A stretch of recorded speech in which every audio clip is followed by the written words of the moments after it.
संस्थापक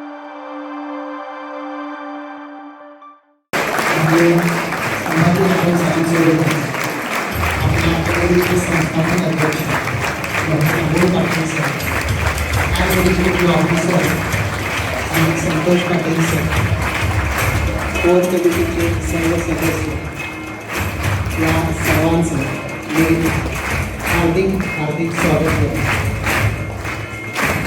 अभिनव ग्लोबल स्कूलचे प्राचार्य Abhijit Patil sir, chief observation officer Jitesh Shinde sir, core कमिटीचे सर्व सदस्य, आपल्या सर्वांचं या ठिकाणी हार्दिक स्वागत.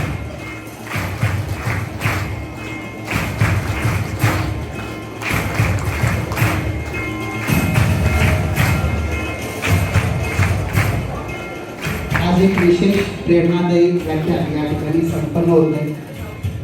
सरांचा कार्यक्रमचं सादरीकरण ज्यावेळी सुरू होईल तेव्हा तुम्हाला लक्षात येईल की सर किती कलागुणांनी भरलेले आहेत. लहानपणी पोलिओ झाल्यामुळं सरांना जे अपंगत्व आलं, या अपंगत्वावर त्यांनी आपल्या अनुभूत गुणांनी मात केलेली आहे. तुम्ही पुन्हा एकदा जोरदार टाळ्या वाजवून सरांचं स्वागत करावं अशी विनंती करतो. या ठिकाणी उपस्थित आपल्या अभिनव ग्रुप ऑफ एज्युकेशनचे संस्थापक अध्यक्ष डॉक्टर अमोल पाटील सर, संस्थेचे chief administrative officer Shri Santosh Patil sir, प्राचार्य Shri Abhijit Patil sir, G S. Shinde sir, उपस्थित सर्व विद्यार्थी, या सर्वांचं मी हार्दिक स्वागत करतो. यादव सरांसोबत जे त्यांचे सहकारी आलेले आहेत त्यांचं देखील हार्दिक स्वागत.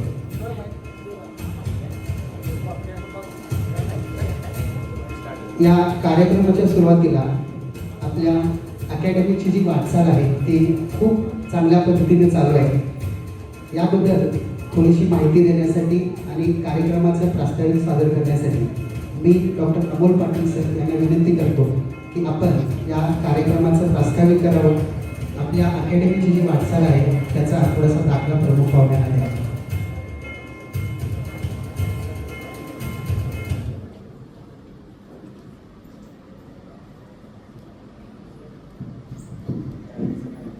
Good morning all. आज आपल्या संकुलामध्ये संभाजी यादव सर आलेले आहेत. संभाजी यादव सरांचं एकदा जोरदार टाळ्याने आपण स्वागत करूया.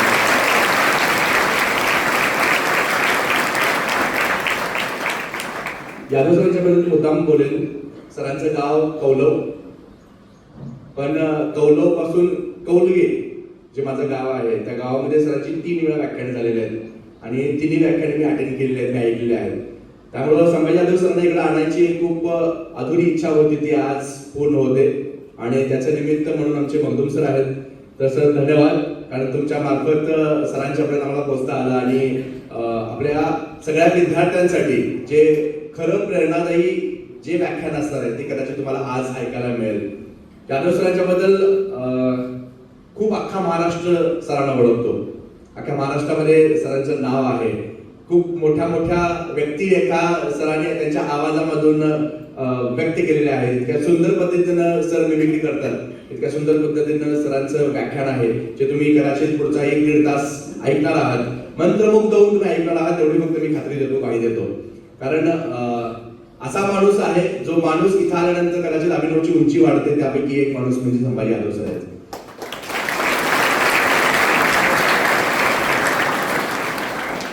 जसं आपण इथं ज्ञानदान करतो विद्यार्थ्यांना, तसं सर कित्येक वर्ष, कित्येक दशक त्यांच्या गावामध्ये करतायत आणि त्यांच्या त्या शिकवणीच्या माध्यमातून कित्येक अधिकारी घडलेले आहेत कौलवमध्ये, किंवा कित्येक इंजिनियर्स आहेत, डॉक्टर्स आहेत, किंवा कित्येक लोक अशी मोठी झालेली आहेत सरांच्या आशीर्वादामुळे आणि सरांच्या त्या शिकवणीमुळं. तर सर मी पुन्हा एकदा अभिनवमध्ये तुमचं सहर्ष स्वागत करतो आणि तुम्ही नंतर जे काही विद्यार्थ्यांसोबत व्यक्त होणार आहात त्यासाठी मी तुम्हाला खूप शुभेच्छा देतो. मी थोडक्यात फक्त अभिनव काय आहे तुम्हाला एक परिचय म्हणून करून देतो. अभिनव ची स्थापना तशी 2015 मध्ये झाली. 2015 मध्ये अभिनव क्लासेसच्या माध्यमातून सुरू झालेला प्रवास 6 विद्यार्थ्यांपासून सुरू झाला. आता जवळपास आपल्याकडे 2000 विद्यार्थी शिकत आहेत. आणि हा जो प्रवास आहे, प्रवासामध्ये मी एकटा नव्हतो, माझ्यासोबत कित्येक लोक हाताला हात धरून चालत आले आणि हा समूह आमचा मोठा होत गेला. जवळपास आपल्याकडे आता 200 स्टाफ आहे, टीचिंग नॉन टीचिंग सगळं मिळून. आणि इथं आपण कोचिंग करतोय, त्यासोबत सावंतवाडीमध्ये सुद्धा आपली शाखा आहे. रिझल्ट सुद्धा उत्तरोत्तर वाढत गेले. फक्त क्लासेसचं रूपांतर 2018 मध्ये अकॅडमीमध्ये झालं, कारण एकाच विषयाचे कोचिंग घेऊन विद्यार्थ्यांना थोडे रिझल्ट मिळत नव्हते. पण आपण काय केलं, एकत्र येऊन थोडासा एक प्रयोग केला. Physics chemistry maths, physics chemistry bio असा ग्रुप तयार केला आणि त्याच्या माध्यमातून मग अकॅडमीचा प्रवास चालू झाला. पहिल्या वर्षी अकॅडमीचे 100 विद्यार्थी होते आणि त्या 100 मधले 10 विद्यार्थी MSTCT मध्ये 99 क्रॉस केले होते. तो प्रवास नंतर मग लॉकडाऊन असून सुद्धा 2020 ला एक्झाम दिली होती. तो प्रवास वाढत गेला. 100 चे 160 विद्यार्थी झाले. पण आमची मग विद्यार्थी संख्या सुद्धा MSTCT मध्ये वाढत गेली. नंतर गरज म्हणून सर आम्ही थोडंसं मग जेईच आपण करूया. जेई मध्ये आमचा हर्षवर्धन मटकर नावाचा विद्यार्थी IIT हैदराबादला गेला. नीट मध्ये आमची श्रुती देसले नावाची विद्यार्थी 715 मार्क्स घेऊन गव्हर्नमेंट मेडिकलला गेली आणि तिथून मग आम्ही मागे बघितलंच नाही. यावर्षी रिझल्ट सगळं अतिशय अफलातून यावर्षी रिझल्ट आहे. MSTCT ची परीक्षा झाली त्यावेळी 99% वरती सर आपले 40 विद्यार्थी आहेत.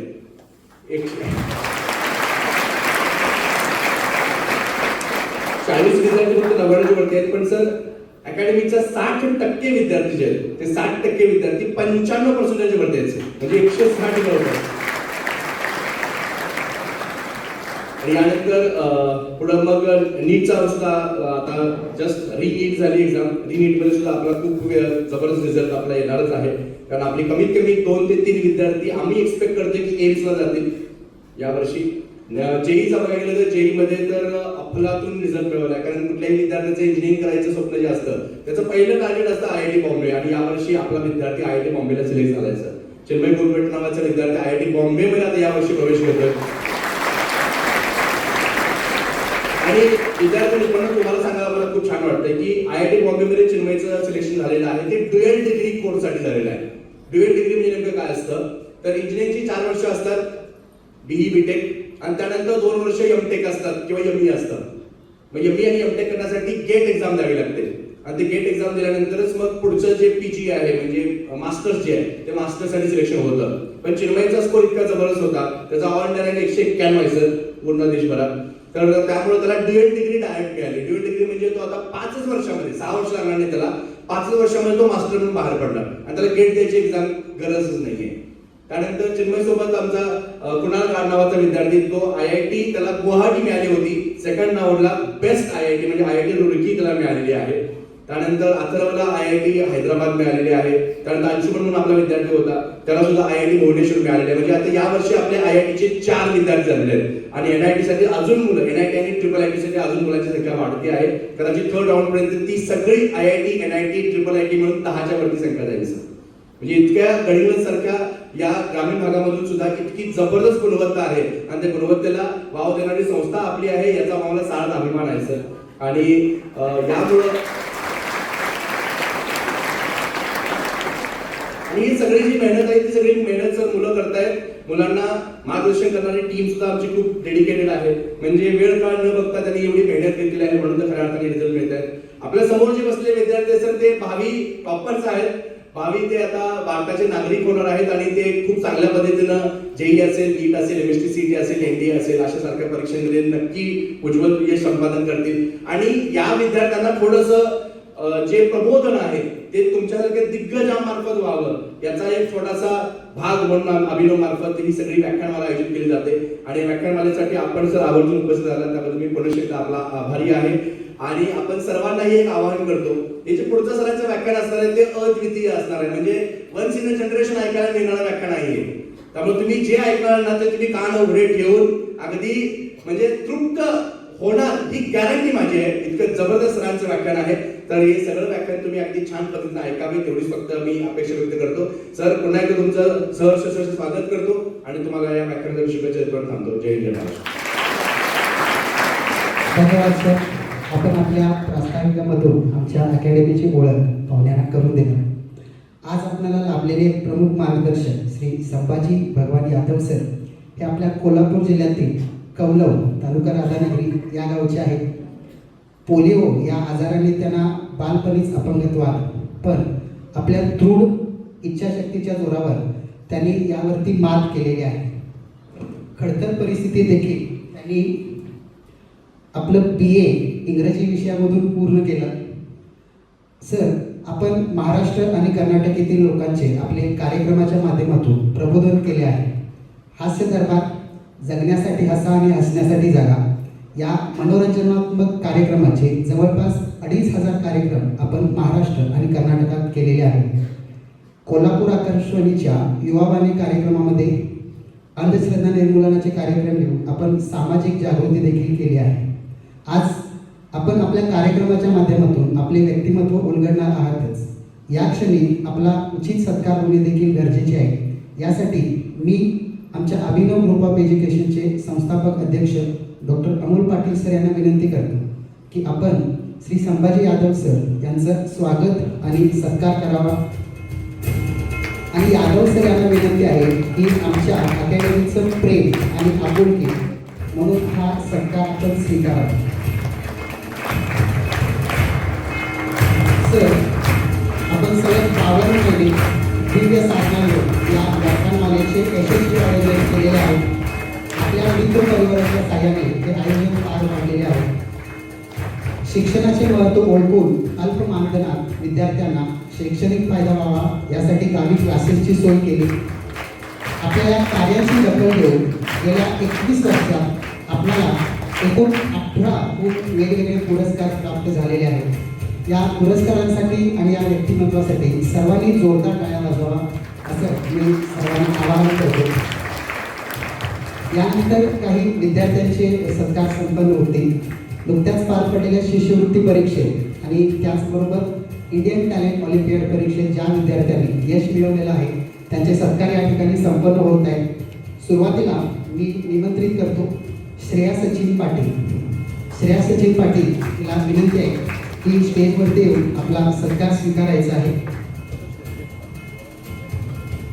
श्रेया इंडियन टॅलेंट ऑलिम्पियाड परीक्षेमध्ये स्टेट टॉपर आहे. इंग्लिश विषयामध्ये ती टॉपर आलेली आहे. तिला स्कॉलरशिप आणि मेडल या ठिकाणी दिलं जात आहे. श्रेयाचं हार्दिक हार्दिक अभिनंदन.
सर्व यशस्वी विद्यार्थ्यांचे हार्दिक हार्दिक अभिनंदन.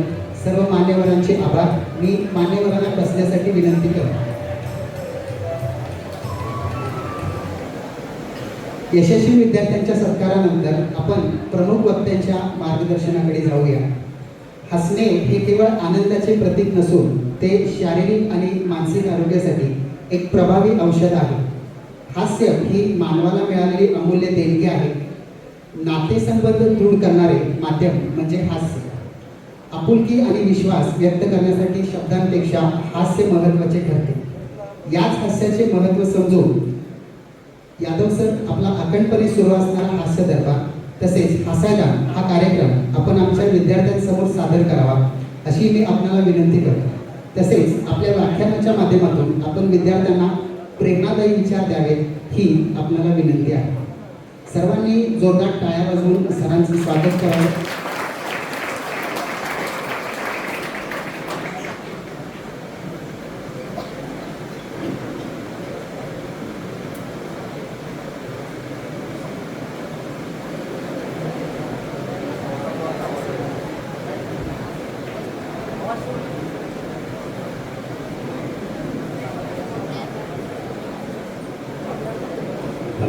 हाय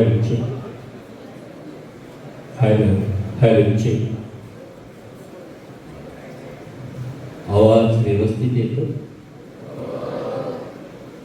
हॅलो हाय आता बघा येतो.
आवाज व्यवस्थित आला.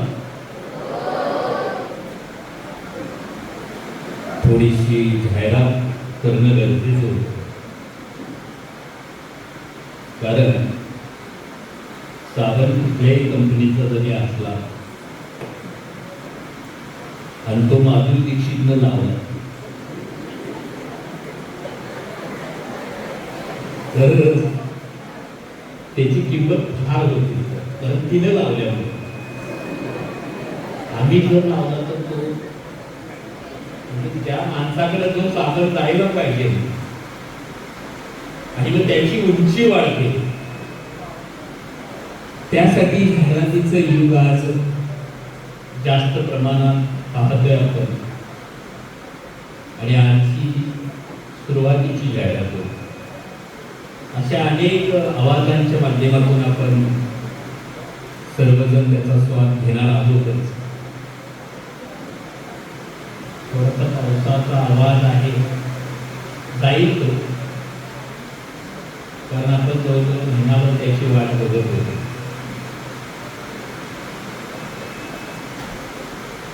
अमोल सरांच्याकडे पाहिलं काय करू शकतो. माणसं फार मोठी आयडॉल करतात, पण तुम्हीच एक आयडॉल आहात हे यांना आता समजून घेणं आज काळाची गरज आहे. मग कुठेतरी आपण व्याख्यान ऐकायला जायचं. आपल्या आजूबाजूला इतके हिरे माणिके असतात की त्यांच्या माध्यमातून आपण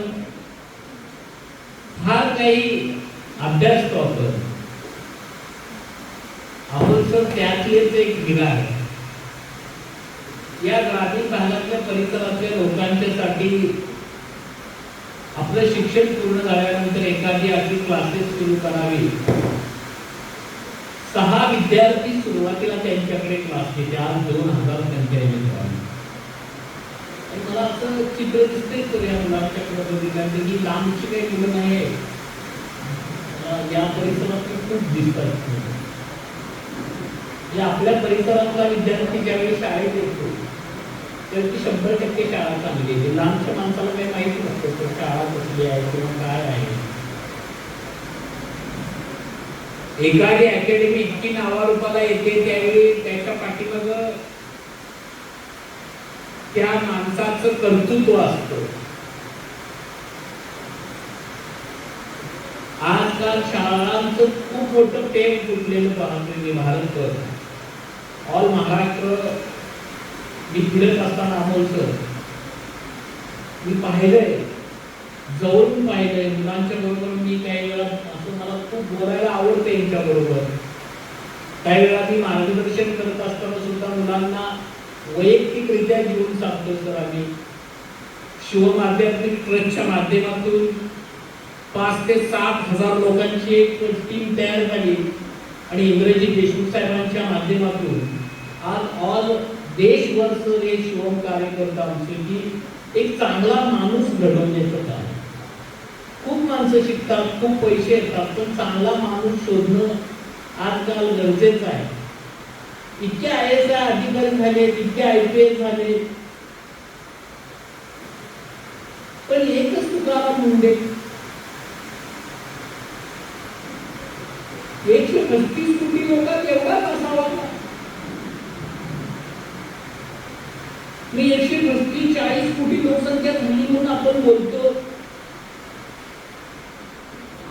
100ला 10 चांगली पाहिजे असं माझी इच्छा आहे. 90 जणांना कसं वटणीवर आणता येते. पण 140 कोटी जनतेला एकटा तुकाराम मुंडे आता काय आवडू शकणार आहे सर? कुठल्या दारानं पनीर पळायला लागलंय, कुणीकडून विषय आणि दूध बाजूला जायला लागलं. औषधांची स्टॉल बघितल्यानंतर तर मला काही वेळा वाटते की आपण ते सगळं सहारांची दुकानं पाहिजे होती की कशी रंगरंगोटीनं रंगलेली की तिथं गेल्यानंतर वाटावं बाबा इथं खरंच सगळं सहार मिळते. पण ज्या गोष्टीची आपल्याला गरज भासू नये अशी औषधांचे मॉल बघितले की वाटते की आजारी पण इथंच बसावं त्या मेडिकल मध्ये. म्हणजे इतकी रंगरंगोटी करून आज हा समाज भुलतो कुठल्या गोष्टीला याचे एक मोठीमंत उदाहरण म्हणजे फसवाफसवीचं जग आणि त्याला फसणारी लोक. अमोल सरांच्याकडे पाहिला हे वाटतं मित्रांनो की असे काही हिरे आहेत की देशाच्या जडणघडणीमध्ये. मी जर इतिहास विषय क्लासवर शिकवत असताना आम्हाला 4 जणांनी फाशी दिलेली आठवते सारखं भगतसिंग, राजगुरू, सुखदेव हीच लोक. पण इंग्रजांना सापडून त्यांना जे मारलंय मायकल ज्या ओडवायला मारल्यानंतर स्वतः आपल्यावर गोळी झाडून घेणारा क्रांतिकारक ह्याच देशात राहायचं की इंग्रजांच्या ताब्यात आपण जाऊ नये, त्यांनी आपला हाल करू नये म्हणून इतकं मोठं त्या देशासाठी करणारा. जर हे नाव सुद्धा आम्हाला माहिती नाही तर इतक्या स्वातंत्र्याच्या त्या यज्ञकुंडात आपल्या देशातल्या अनेक लोकांनी स्वतःला मारून घेतलं, स्वतःला फाशी म्हणजे फाशी त्यांना दिली गेली. त्यांची नावं सुद्धा आपल्या इतिहासाला माहिती. इतकी चांगली लोक होती म्हणून 1857 ची जी ठिणगी पेटली ते 1947 ला देश स्वतंत्र झाला. दिदीनो त्याचं कारण होतं ह्या देशातली चांगली लोक एकत्र आली होती. चांगली लोक एकत्र येणं आज काळाची गरज आहे. तशी 200 जणांची चांगली टीम तुम्ही एकत्र केली असेल. जिल्हा स्तरावर राज्य स्तरावरती NMMS मार्गदर्शक आज काढलं म्हणजे जीव घेणी परीक्षा आहे. मला मी शिकवतोय ते विषय काय करावं आम्हाला मार्गांची सूज जडली की काय पालकांची अपेक्षा आहे, शेजारच्या आपल्या मुलग्याला जर फोन करून सांगतात त्याने आमच्या राजूला ना 92% मार्क पडली, पण समोरची म्हणते ना आमचा संदीप पण 99% 5 पॉईंटवर आहे, त्या इतर त्यांच्या पोटात दुखते 92%च्या, कारण आमचा मुलगा तिथपर्यंत गेला नाही, पण त्यांचा मुलगा त्या क्षेत्रात नाही झाला सक्सेस. तर एखादं वाद्यसंगीत वाजवण्यात जर सक्सेस होत असेल तर तो त्या क्षेत्रातला हिरा आहे. सर, एखादा चांगला बासरी वादक सुद्धा त्या संगीत क्षेत्रातला तो हिरा आहे, तो सुद्धा 99% मार्क काय केला असं मी म्हणतो. कधी कधी माझ्याकडे तुम्ही बघितलं दाद्यानो, मला वरती आणताना उचलून आणावं लागेल. 75% अपंग आहे, 25% फक्त जीवन. पण nothing is impossible in this world. या जगात अशक्य असं नाही.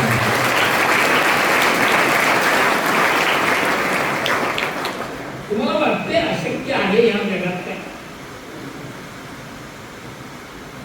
कुणाला वाटते बाबा या जगात अशक्य असं काय आहे ते आपल्या हातून होणार नाही? वाटतंय तुम्हाला? नुसती मान हलवू नका. वाटतंयच ते प्रत्येकाला. तुम्ही म्हणताय का वाटत नाही, ते काय मला होणार नाही, मला काही एवढी मार्क पडणार नाही, मी या क्षेत्रात जाणार नाही, मला स्पीच कॉम्पिटिशनला उतरायचं नाही, मला बोलता येत नाही. आम्हाला तरी कुठं बोलता येत होतं? आज महाराष्ट्रात 2,500 व्याख्यानं दिलेला माणूस मला कुठं बोलायचं होतं? पहिला एकदा तर कथाकथनच्या स्पर्धेत उतरलो की वरती गेल्यावर स्टेजवर ती कथाच विसरली, पण तिथं हरायचं नाही हे सांगून त्यातले काही थोडे मजकूर डोक्यात होते ते घेऊन माझे थोडे घालून कशी तरी ती 5 मिनिटाची कथा संपवली. आणि खाली आल्यानंतर जो परीक्षक होता MP पाटील सर म्हणून टाकळीचे परीक्षक, माझ्याच हायस्कूल मध्ये शिक्षक परीक्षेमध्ये मला त्याने एका बाजूला बोलले, मला म्हणजे लई शहाणा झालायचं वाटतं. मी म्हणलं का हो सर, कथाप्रती नाव सांगितलं तर ती कथा नाही आहे, ती तुझ्या मनाची तयार करून सांगितली. सर ऐके वेळी काय करावं, अपमान करून खाली आल्यापेक्षा काहीतरी मुठमळा केला आणि सांगून टाकलं म्हणजे. सरांनी त्यावेळी मारलेली पाठीवरची थाप म्हणजे आता तू मागं पडणार नाही त्याची आम्हाला त्या गॅरंटी आहे म्हणजे. ऐकायला सुचायला पाहिजे कुठे गेलं तर हजर जबाबीपणा तुमच्यात पण आहे, पण तुम्ही नको त्या गोष्टींना अलीकडे जास्त बोलताय. तुमच्या आई वडिलांचे संस्कार शिक्षणामध्ये फक्त अभ्यासच घेऊन बसलाय. अभ्यासाबरोबर चांगला माणूस, चांगली मुलगी सुद्धा होता येते दिदीनो का नाही होत आहे? चांगली मुलगी माहिती आहे ना? तुम्ही सगळे चांगले दिसताय, पण अधिक चांगली कोणतरी असते जी लव्ह मॅरेज मध्ये पडत नाही. लव्ह मॅरेज करू नका म्हणत नाही की दिनू मी. माझा कोणाला विरोध नाही, नाही तर काय तर मंत्री जमायला लागले याच्यामुळे कशाला आणलाय?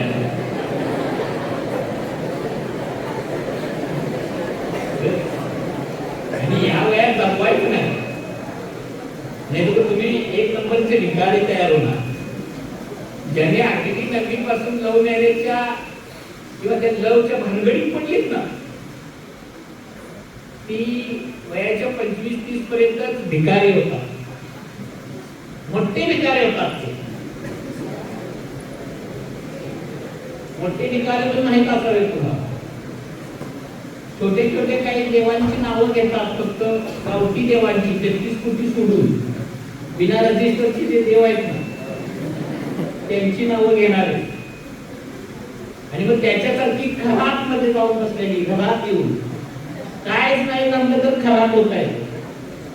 वर्ण भगवा आणि आत्म हिरवा. असे काही भिकारी, भिकारी म्हणतो त्यांना, ते संत नव्हे. संत वेगळे असतात आणि भिकारी वेगळे असतात.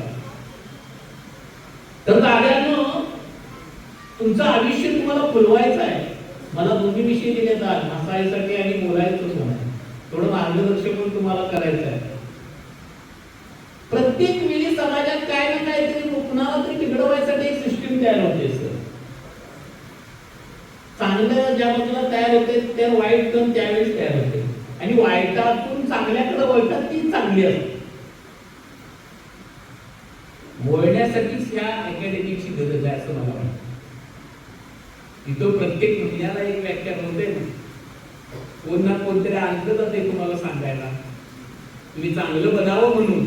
अभ्यास तर दिलायच तुम्हाला आणि तुम्हाला माहित आहे जीव घेणं अभ्यास आहे. रोज 25 शब्द पाठ कर, म्हणी पाठ कर. म्हणीचे अर्थ बघितले की भीतीच वाटते. आता काही काही म्हणी आता नवीन आलेले आहेत. आपण असे लोकांना असे नवीन म्हणी आले. आमच्या वेळी वेगळ्या होत्या, वासरात लंगडी गायची आली पण त्या गायलाच माहित नव्हतं मी लंगडी आहे.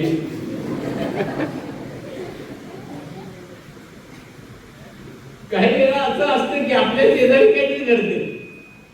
अशा इतक्या नवीन म्हणी शोधून काढल्या, त्या म्हणीवर हे जग चाललंय असं मला वाटतंय. प्रत्येक म्हण तुम्हाला लागू पडते काहीतरी आपण करत असताना. प्रत्येक मोटिवेट एखादा विचार तुम्हाला लागू पडतो. म्हटलं जातं ना, empty mind is devil workshop. रिकामं मन हे सैतानाचं वसतिगृह आहे. जर अमोल सरांनी मन रिकामं ठेवून जर या परिसरात फक्त फिरले असते ना तर इथं सैतानाची घरं तयार झाली असती. पण देवांची घरं निर्माण करणारा हा सगळ्यात मोठा देवदूत आहे मित्रांनो. एकदा यांच्यासाठी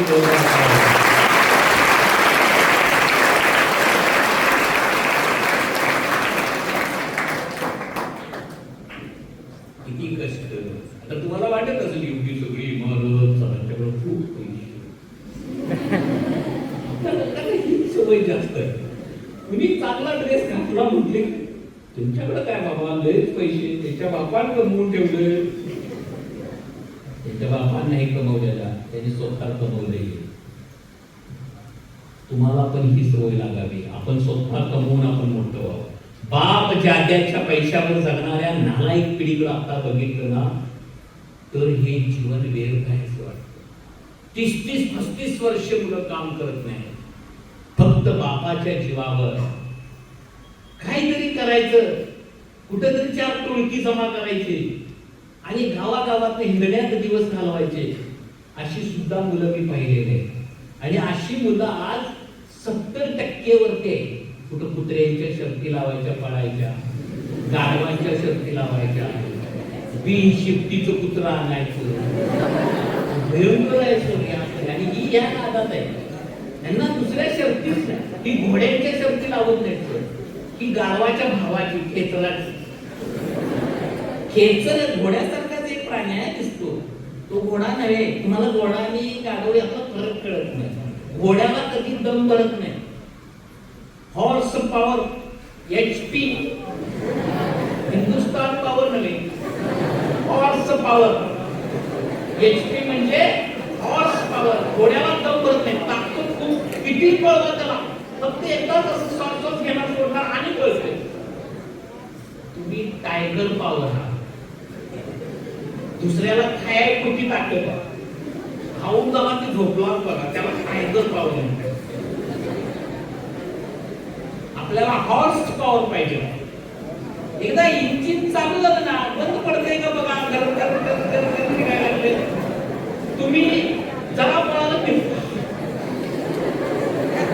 त्याला कारण तुम्ही काय खाताय, टायगर जे खातोय ना ते तुम्ही खायला. घोडा कधी मांसाहार खात म्हणून त्याला दम लागेल. मांसाहार खाणाऱ्याला दम लागतो. तुम्ही सुद्धा शाकाहारी प्राणी आहे पण तुमचं शरीर आता मांसाहारी झालं. तुमच्या माझ्या आईने आम्हाला सांगून ठेवलंय मुलगा पैलवान झाला पाहिजे, त्याच्या अंगामध्ये ताकद आली पाहिजे. कुस्ती मारायच्या अगोदर लई विचित्र पैलवान येतात आपल्याला. काही पैलवानची बघितलं, हरियाणाचा पैलवान ना सर एकटाच मैदानात जातो, त्याला घाम फुटत नाही. आमचा वर चढायच्या अगोदर कुसाय 5 वाजत. तो त्या उतारायचा आहे, अजून शंकू मारायचा आहे. तो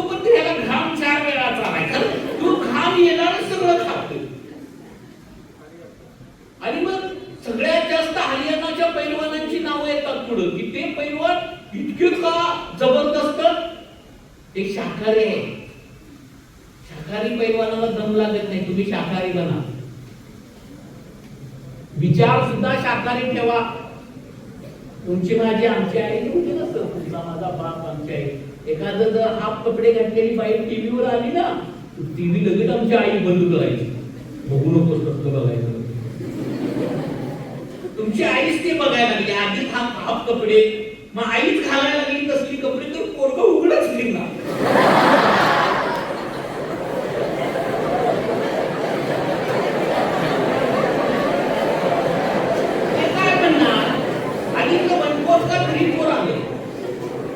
काही दिवसांनी 2020 विषय काय घालायचं हे कळत नाही आम्हाला. टीव्हीची जाहिरात म्हणजे आमच्या घरात टीव्हीवरचे बघतोय ना तेच सगळं आम्ही वापरायला लागलो. मोबाईलवर जे बघितलं तेच वापरायला लागलो आपण. मोबाईल टीव्ही इतके घाणेरडे शत्रू आहेत आपले. त्या टीव्हीचा कॉन्फॉर्मच असा आहे, टी म्हणजे ताबडतोब आणि व्ही म्हणजे वाटुळं. ताबडतोब वाटुळं लागायचं असेल तर घरात टीव्ही आणायची आणि तुम्ही ती बघत बसायची. काय काय लागते टीव्हीवर, बऱ्याच मालिका लागतात. कोण बाई कुणाला विष पाजते, कोण संध्याकाळची चहा काहीतरी बेशुद्ध पडत असलं औषध टाकते. आल्याला पावला घरातल्या बाई बरोबर लढतल करतोय, मध्ये जाते. ते बघून खरोखर पावला कसला घरात मोबाईल गेली पडून. त्याला कारण काय? टीव्हीचे संस्कार. तुमची माझी आजी घरात आहे ना, कधी आजी मला माहित आहे ना, तुम्ही तिला आजी आई म्हणताय. म्हणजे टीव्हीच्याच बाईबद्दल म्हटलं आजी आई, आजी आई. आजी ही नुसती आजीच असते. आजी असते ती आई वेगळी असते. आईच्या आईला काय म्हणतात? ती छान भजी करायची, त्यामुळे आजी चांगली असायची. तुमच्या आईची भजी बघा ना कशी असते. 5 वेळा त्या नेटवर जाऊन शोधून काढून कुणाला तरी तिला अजून काय ओवा टाकलाय का, कांदा कसा भिजवलाय, तो कढई उमलत गेली.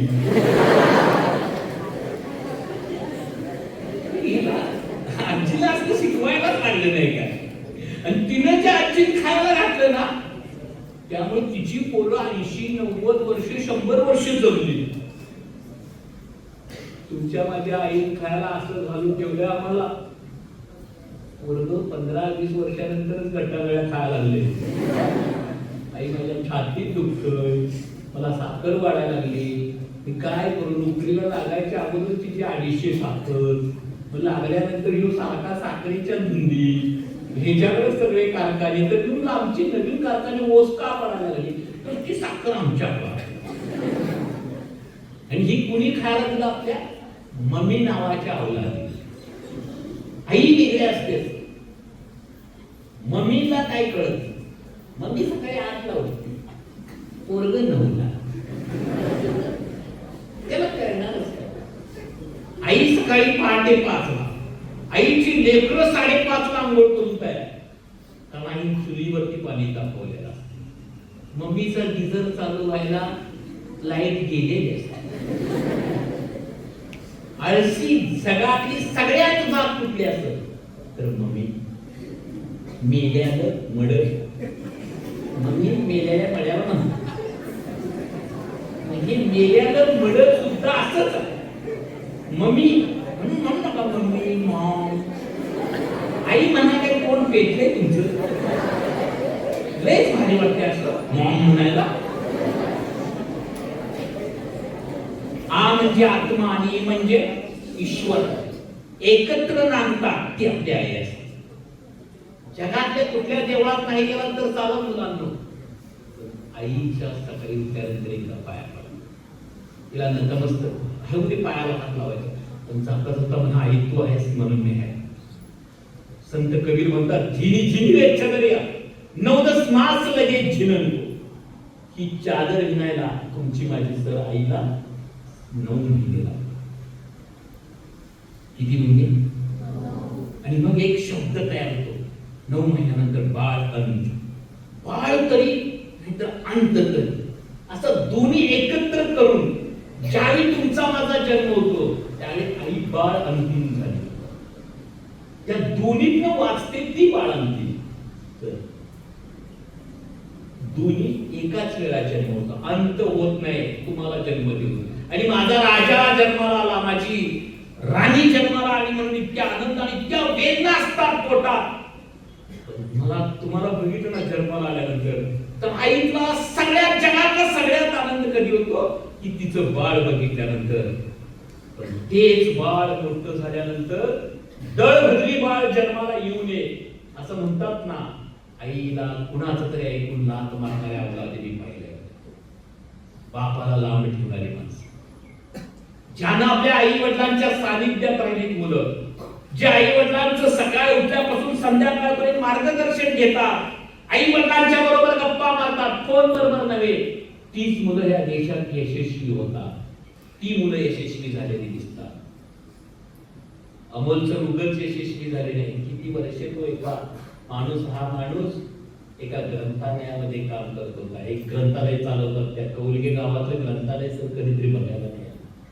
इथल्या अनेक पुस्तकांचा अभ्यास असलेला माणूस, तुमच्यासारखा मोबाईलवर रील्स बघणारा माणूस.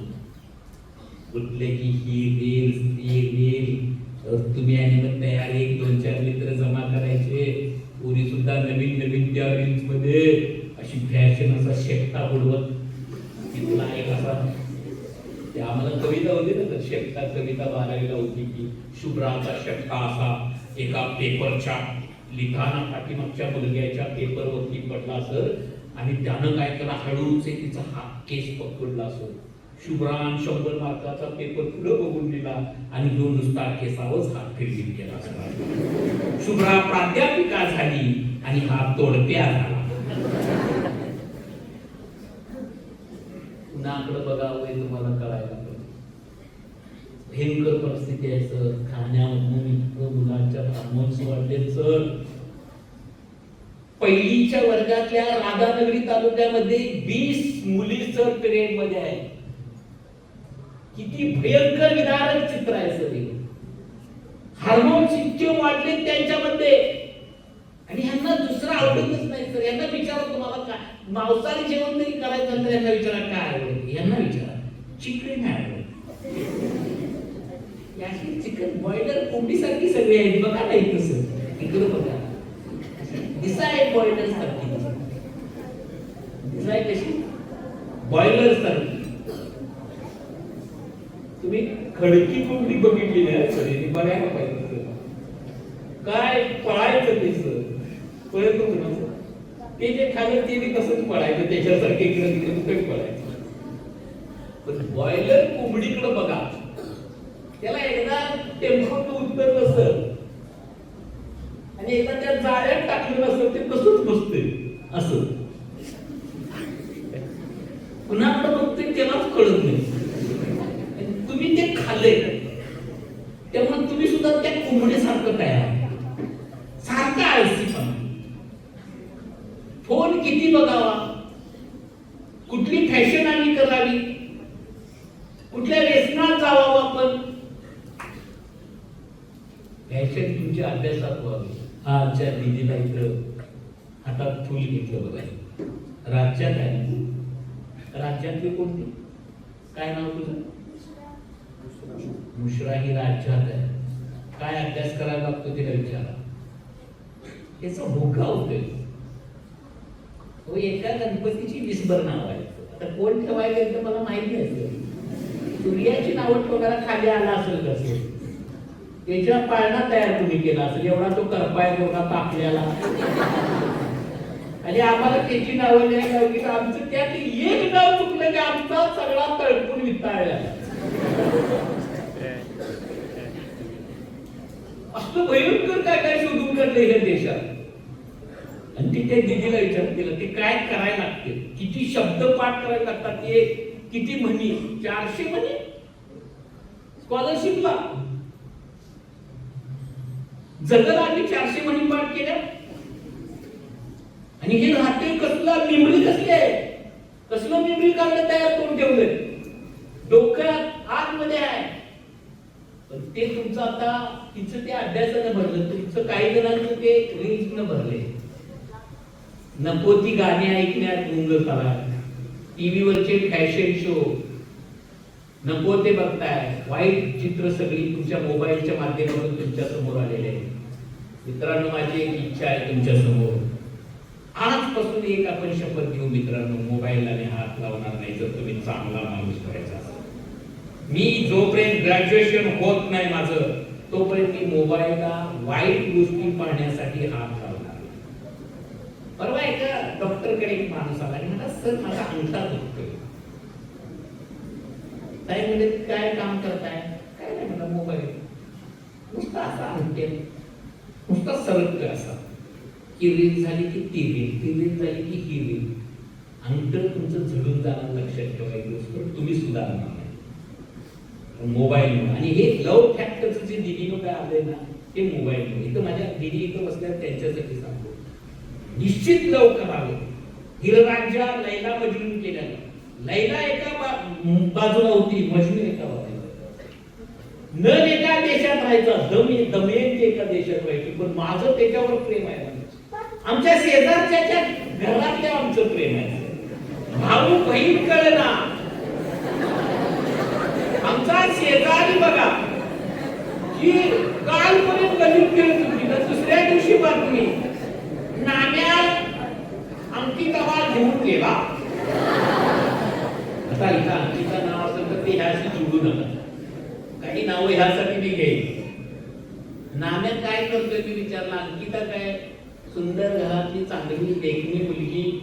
नाम्या शेमड गावात निघितलं, कुत्र्याच्या शर्ती लावलेलं गारवा बरोबर पळत्या तिच्या बरोबर जावावं का तिनं?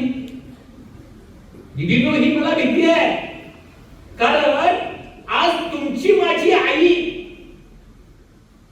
मुलांना जन्म द्यायला आई इतकी घाबरून आहे की जर मुलगी जन्माला आली ना, आईला दुप्पट टेन्शन आलंय. कारण ती पुढं काय करते त्याला कारण तुमची चित्र सगळे आहे. साधी एक गोष्ट तुम्हाला कळाली पाहिजे, देशातल्या प्राणी पक्ष्यांना कसं लव करावं कळते, तुम्हाला कळत नाही का? तुम्ही कधीतरी सुगरण पक्षी बघितलाय दिदी? कसला असतो, कसा कलर कसा असतोय सुगरण पक्षाचा? बघितलाय इथल्या इथं लबाड. कसा असतो कलर सुगरण पक्षाचा? कलर काय आता असतात, आता येतात, आता एक 15 दिवस लगेच सुगरण पक्ष येतात. हळद लावलेल्या चिमण्या येतात ना, तुम्ही म्हणताय चिमणीची लग्न झाली आणि त्या हळदीत नाचायचं सोडून इथं आल्या तुमच्याला. अरे ती चिमणी असते ना, ती चिमणी नव्हे, ती सुगरण पक्षी आहे. तो नर सुगरण असतो ना, ते घरट बांधतोय सर, नर सुगरण ते घरट बांधतोय. आणि ही सुगरण पक्षींचं त्यानं बांधलेला बंगला व्यवस्थित आहे का? कारण मला त्याच्याबरोबर प्रेम करायचं आहे म्हणून ती बघायला. त्यावेळी तो एकच घर बांधत नाही, 2 घर बांधतो. ती दोन्ही घरातली बेडरूम बाथरूम सगळं बघून येते व्यवस्थित आहे का, किचन रूम मध्ये कुठल्या प्रकारची टाईल लावलेली आहे हे सगळं बघून येते. आणि मग त्याला म्हणते ओके आय लव्ह यू. आमची नाम्याचं घर बघायच्या अगोदरच आयला गेलं. आणि मग नाम्याच्या घरात गेल्या कळते की कुठल्या तरी भिकाऱ्याच्या घरात आलो. आपलं आयुष्य जिंदगी बर्बाद दिदीनो. आणि मग केसेस चालू होतात, मग आई वडील त्यामध्ये येतात, सगळा समाज येतो त्यामध्ये. आणि मग आयुष्यातल्या अशांततेला सुरुवात होते. ती शांततेला जर सुरुवात करायची असेल तर लव करताना सुद्धा वैचारिक पद्धतीने करायला माझा कुणालाही दिदीनो विरोध नाही आहे. फक्त ते करत असताना तुमच्या हातात ग्रॅज्युएशनच्या डिग्र्या तयार असाव्या. आणि मग लव फॅक्टरच्या नादात राहा. 8वी 9वीच्या काळात जर कुठली मुलगी लव मार्गाच्या अडथळ्यात सापडली तर तुमच्या आयुष्याचं दिदीनो वाटोळं लावायला बसलेली नळातून मी इथं बघतोय. आणि ह्याला कारण आहे राजरोसपणे फिरायला लावणारे तुमचे आई वडील. ज्या आई वडिलांनी काबाड कष्ट खाऊन तुम्हाला इथं लाख 1.5 लाख रुपये फी भरून घातलंय. त्या आई वडिलांच्या पायाकडे कधीतरी आईच्या बघा, त्या वडिलांच्या पायाच्या टाचकडे कधीतरी बघा, किती मोठ्या भेगा पडलेल्या असतात तुम्हाला लाख रुपये देण्यासाठी. ज्या आईचं खऱ्या अर्थानं साडी बघा कधीतरी, ज्या बापाचे थंडीच्या दिवसामध्ये शेतामध्ये राबत असताना त्या बापाचे ओठ बघा, थंडीच्या दिवसात त्याच्या ओठावरती किती भेगा पडलेल्या असतात.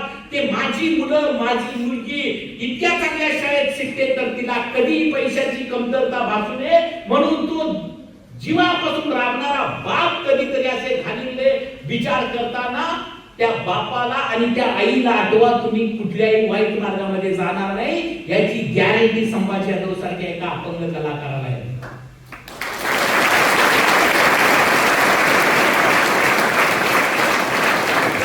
कधीतरी मला वाटते की त्या आईची जाणीव आपल्याला व्हावी. तुम्हाला तात्याराव लहाने माहित असतील, माहित आहेत ना? डॉक्टर तात्याराव लहाने आपल्या भारतातले डोळ्याचे डॉक्टर. मोफत 1 लाखाहून अधिक, शेवटचा विषय घेतोय आणि मग मनोरंजनाकडे जातोय. 1 लाखाहून अधिक शस्त्रक्रिया मोफत करणारा भारतातला एक माणूस आहे तात्याराव लहाने. घरात 18-20 दारिद्र्य असलेल्या घरात जन्माला आला. लहानपणीच घरात शिक्षणाची काही वातावरण तयार नव्हतं आणि अशा परिस्थितीत आपल्या मुलग्याला शिकवायचं आहे म्हणून घरातले सगळी लोक गावाला कष्ट करत होते. तात्याराव मोठे झाले, शिक्षण संपलं, डॉक्टरची हातात आली, डोळ्याचे डॉक्टर बनले आणि एक दिवशी ओपीडी मध्ये असताना वयाच्या 35व्या वर्षी दिदींनो तात्यारावांना चक्कर आली. ओपीडीत असताना पटकन त्याच्या सगळ्या मित्रांनी तात्यारावांना हॉस्पिटलमध्ये पळवलं. त्या डॉक्टरने सांगितलेली ती बातमी ऐकून घरातल्या सगळ्या माणसांच्या पायाखालची वाळू बसवली. कारण त्यावेळी डॉक्टरने सांगितलं तात्यारावांच्या दोन्ही किडनी फेल झाल्या. कुणाला वाईट वाटणार नाही. 35 वर्षाच्या आई वडिलांनी इतकं मोठं कष्ट करून आपल्या मुलाला घडवलं, त्या आईला काय वाटलं असेल? लाखो शस्त्रक्रिया करणारा तात्या हा जर आज किडनीच्या आजाराने त्रस्त असेल, डॉक्टरांना घरातल्या माणसाने विचारलं डॉक्टर याच्यावरती उपाय काय आहे? डॉक्टर म्हटले तुमच्यातली कुणाची तरी किडनी देता येते, चालत असेल त्यांना किडनी तर देऊ. सगळ्यांच्या किडनीचं चेकअप झालं आणि तात्यारावांच्या आईची किडनी त्यांना मिळायची झाली. किडनी प्रत्यारोपणाचा दिवस उजाडला. तात्यारावांना असं त्या रूम मध्ये घेऊन जात असताना, ऑपरेशन थिएटरला घेऊन जात असताना तात्यांची आई एका थिएटर मध्ये झोपली होती. तिनं डॉक्टरला बोलवलं. ती अडाणी आई म्हणतो ना आपण, अडाणी नसते, शहाणी आई असते. त्या अडाणी आई त्या डॉक्टरला बोलवते आणि विचारते, अरे डॉक्टर इकडे, अरे डॉक्टर माझी किडनी काढ, दे माझ्या तात्याला.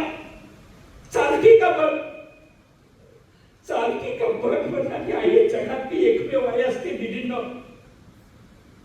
तात्यावरती माझी किडनी चालती का बघ, नसल चालत तर माझी दुसरी किडनी घे म्हणाली आई. ही सगळ्यात मोठी देवता असते दिदीवर, सगळ्यात मोठी देवता. जगाच्या कुठल्या देवळात नाही गेलं तर चालल, पण सकाळी आई नावाच्या एका देवाला सकाळी एकदा नतमस्तक व्हा दिदींनो. जगातले सगळे देव तुम्हाला पावतील, जगातले सगळे देव तुम्हाला पावतील. आणि ती तात्यारावाची आई, तीच तुमची माझी आई आहे. अनेक वेळा आईच्या अंगावरती तुम्ही निष्ठा केली, त्याच्यावरती लग्नी केली, पण कधी माझ्या मुलानं लग्नी केली, निष्ठा केली म्हणून तुमच्या आईनं तक्रार कुणाकडे केली नाही. आणि कुठल्याही प्रकारची 5,000 20,000ची साडी असू दे, पण माझा राजाने यावरती निष्ठा केली असू दे, मी ती धुवून घेईन परत म्हणणारी. आणि त्याच आईची म्हातारपणामध्ये सेवा करताना ह्याच हातांना लाज वाटते. याच्या इतक्या आणि शर्मेची बाजू कुठली असत? आई समजून घ्या मित्रांनो, काय आई असते आपली? अरे दाद्यांनो, आई ही आई असते, बाई नसते. बाई नाचवायचं काम करते, आई जीवन घडवायचं काम करते. लक्षात घ्या, आई जीवन घडवायचं काम करते. आणि म्हणून आईला नतमस्तक होत चला. फॅशन करताना व्यसनेच्या आधी जोपर्यंत तुम्ही जात नाही तोपर्यंत कुठली फॅशन तुम्हाला ठीकठाक मध्ये ठेवते, पण फॅशनचं रूपांतर व्यसन आदित्यमध्ये ज्यावेळी होतं त्यावेळी निश्चितपणे तुम्ही एका वाईट मार्गामध्ये गेलेला असतात आणि त्यातून काढण्यासाठी अनेक बाप आता हतबल झालेले मी सर बघतोय. फोन नाही मिळाला, जीव दिला. फोन लावू नको म्हणता बा, जीव दिला. पेपरला मार्क कमी कमी ज्याला जिंदगी आहे का तुमची, का म्हणून जीव देता? मी किती वेळा जीव द्यायला पाहिजे होता? मला वयाच्या 5व्या वर्षी अपंगत्व आलं, त्यानंतर मी स्वतः कधी माझ्या आईने एकदा ठरवलं माझा मुलगा बसला पाहिजे. डॉक्टरला सांगितलं, डॉक्टर तुझ्यावर काय उपाय चालतात का? नाही चालत म्हटल्यानंतर आमची आई घेऊन आली मला. 8वीला जाईस करून आपल्या पायात पाय घेऊन झोपणारी माझी आई माझे पाय सरळे केले. ते डॉक्टरने केले नाही, ते आईने केलं. आणि मी जवळजवळ 75% 100% मधला 25% जिवंत ठेवण्याचं मला काम माझ्या आईने केलं. म्हणून मी आई या विषयावरती बोलत असताना मित्रांनो, आई जाणून घेऊया म्हणतो कधीतरी. आई जाणून घेऊया. आता आई बरोबर वाईट वागशील, बापा बरोबर आईने सांगितलेली कामं व्यवस्थित किमान राहू दे, सारखं काम करायचं मुलांना, पण आई बरोबर व्यवस्थित राहा. आणि आईने इथं तुम्हाला पाठवलं की आईला एखादी चांगली डिग्री घेऊन या अमोल सरांच्या मार्गदर्शनाखाली, इथं असलेल्या सगळ्या शिक्षकांच्या मार्गदर्शनाखाली आम्ही यशस्वी झालोय म्हणून सांगा. बघा किती आनंद होतो तुमच्या आई. नाहीतर कुणाची तरी लग्नाची वरात निघाली, लागलीच नाचायला. कुणाची यल्लामाची यात्रा निघाली, आमचंच मॉडेल नाचायला. तुम्हाला शास्त्रीय संगीतावर कुणाला नाचायचं जरा मोठे का डान्स करता येतो. शास्त्रीय संगीत भरतनाट्यावर कुणाला येतो? भरतनाट्य माहित आहे का तुम्हाला? हा, कुणाला? तू माहित आहे? तू डान्स क्लासेसला जाते शिकायला? तू जातेस? बघा हात वर केला. तुम्ही काटा लगा, आतिक्या खंडाळ, यांचं घर गावत नाही. तिला आई म्हणते आतिक्या खंडाळ. तू चीज बडी है मस्त. माझा 440 करंट तुम्हाला सोसल का? एवढा करंट आहे तर लोड शेडिंग का बोलायला काय करायला पाहिजे? काय गाणं म्हणतो? अरे 1962 पासून एक कवी म्हणायचा, देख सारे संसार के हालत क्या हो गई भगवान, कितना बदल गया इंसान. तुमचा इंसान कसा बदलला हे लग्नात कोणाच्या तरी दिसतोय. कोण नाचते वरातीच्या पाठीमागं, कोणत्या डॉल्बी बसलेला असतोय, कानात बोळ घालून नाचताय. म्हणजे तुमचं कसं झालंय, 100 रुपयाचा बॉम्ब आणायचा सर लावायला आणि लावायचं आणि कानात बोळ घालायचं. मी दुसऱ्याचं फुटू द्यात का? ऐकायचं नाही तर काय बोंबलायला आणायला आणायचा 100चा लावायला आणि आपण ऐकायचंच नाही. माझं काय मत आहे? माझं मत काय? आणलाय तर ऐकायचा, पडदा फुटून जाईना. मी ना तुंग म्हणजे दुसऱ्याचं वाटून जाण्यासाठी काम करताय. कुठं डान्स करताय तुम्ही? बघा आता एक नवीन फॅशन आली असेल, मुलं वरातीच्या पुढे नाचायची कमी झाली, पण आता हळद लय रंगायला. काय सांगू सर, पाहुणे कुणाच्या गावात गेल्या, काय नाचावं हेच कळत नाही. त्यांच्या आई वडिलांना कळत असं. आणि अशी ठरवून असते सर, मी इथं नाचतो, तुझं हे गाणं, माझं ते गाणं, त्यांचं जन्माचं गाणं, आयुष्यात त्यांच्या गाणं होऊन जाते सर. काय नाचतात, ते हळद लावतात. हळद कशी लावायची असते? एका खाऊच्या पानावरती घ्यायची असते. ती नवरीच्या इकडं जरा इथं जरा तिच्या हाताला लावायची असते, त्या नवऱ्याच्या हाताला लावायची असते, त्याच्या गालाला. त्याला पिंपल सुटल्याने जातात ते हळद लावल्यानंतर, त्यासाठी लावायची असते. तिला कुठली खरंच गंज करणं नाही का असं. तर असली सून आमच्या घरात येताना स्वच्छ अवयवानं यावी, तिचं शरीर निरोगी असावं, ही त्या पाठीमागची भूमिका होती. आमची हळद नाही सर पिवळीच आली. त्या हळद कमी, रंग जास्त आला. बादल्या भरून हळद लावायला लागली. इकडं लावला डॉल्बी, दुसऱ्याच्या खाप्या उडून गेल्या सर. नाचणारे आणि त्यात काय गाणं म्हणत असं नाचतात. त्या नाचायला लागल्या की असे टिप्पट टिप्पट पाणी में आग लगाई, चूल पिटीचा कोंबल केला आणि पाण्यात आग लावायला.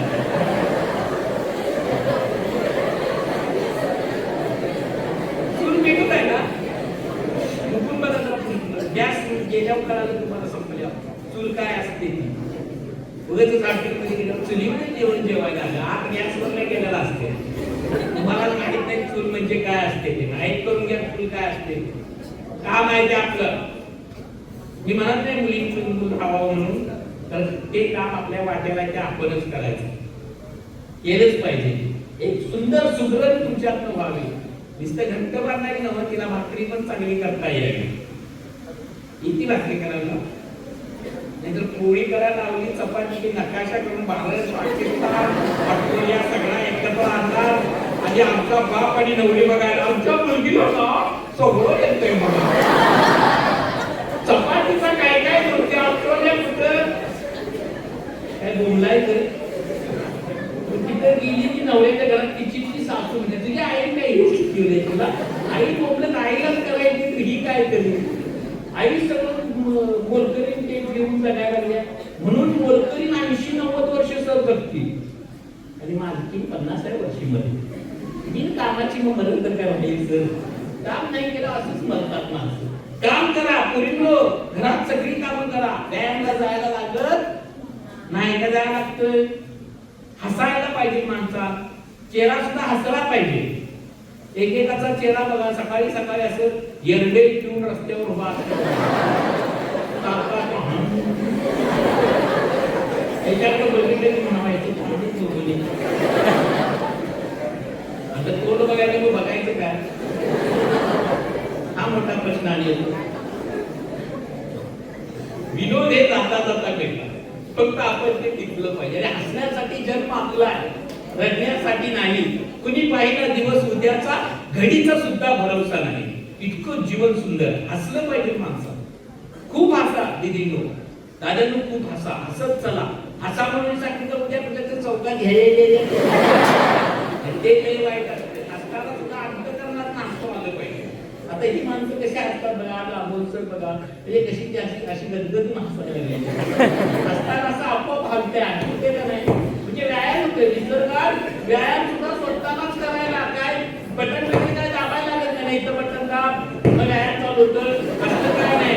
आपला हसलं म्हणलं की काढून बघा गाडी मस्त सर्क्युलेशन, ब्लड सर्क्युलेशन एवढं चांगलं होतं, अशी गाडी पाहिजे. कुठल्या आता तुम्ही बघा, बिन हसता एका चौकात बसायचं, एखाद्या चौकात बसायचं, बिन न हसता असं करा. दुसऱ्या दिवशी मेट्रो हॉस्पिटलला हसताना काही करा, हसताना विनोद चौकत करायला लागतो. हसण्यासाठी जन्म आपला आहे. प्रत्येक गोष्टीत हसणं असते सर, प्रत्येक गोष्टीत असणं. शेजारी काहीतरी रोज घडत असतात, फक्त टिकले पाहिजे. मराठी भाषा तर इतकी सुंदर आहे सर, ज्याला मराठीचा आनंद घेता येतो त्याने घ्यावा असं मला वाटतं. माझा मराठीचं बोलू कौतुके परी अमृतातही पैजाची जिंके. अमृतात पैजा जिंकणारी भाषा कुठे असेल तर मराठी. सहज विनोद मिळतात, सहज. मी परवा एकदा राजाजवळ जेवायला बसलो होतो आणि एक जण आला. मी म्हटलं बाय जेवणार नाही, म्हणला मी मागणं जेवते.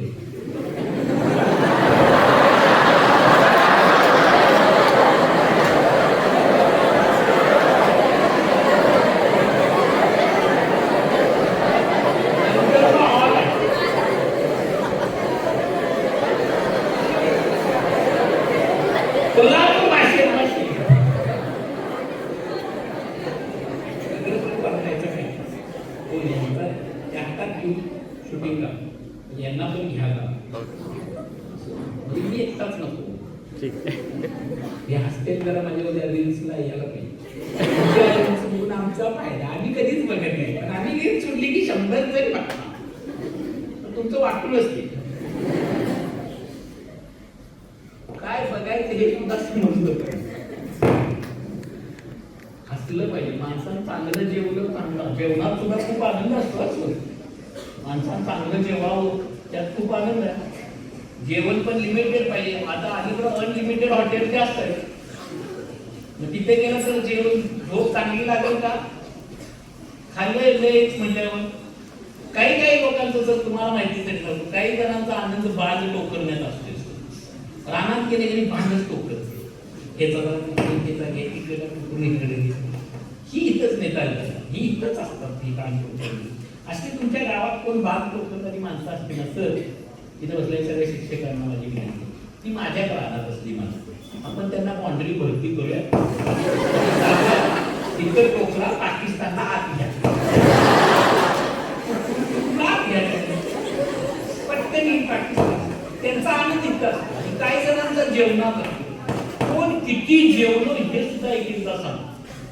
परवा मी एका हॉटेलमध्ये बसलो होतो आणि एक जण तिथे जेवण असा बाहेर आला आणि तो आपल्या मित्राला सांगत होता, मी आज 9 रोट्या खाल्ल्या. 9 रोट्या खाल्ल्यावर जगवले जगल का माणसानं कसं लिमिटेड जेवलं तर आनंद आहे. तुम्ही कुठे लग्नाला गेला तिथं पुरी बासुंदीचं जेवण आहे, 4 पुऱ्या 1 वाटी बासुंदी तेवढा भात मस्त चांगलं वाटतं. आत चांगलं गिरणी चांगली चालते, आतली व्यवस्थित ग्राइंडिंग करते. समजा हाय जेवण बासुंदीचं म्हणून 4-5 वाट्या बासुंदी 10-15 पुऱ्या जर खाल्या आट्यावर भात खाला, रात्री झोपत नुसता असा उलटा उलटा असा नुसतं धडधडते. पाऊस पडत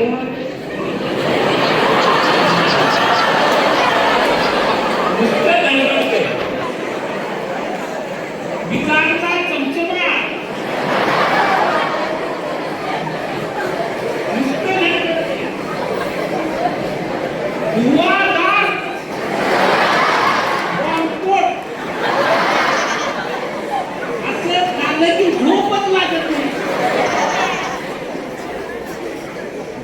याच्या पुढं सांगतो सगळ्यात जास्त आनंद कधी असतोय, ज्याचं हगणं चांगलं त्याचं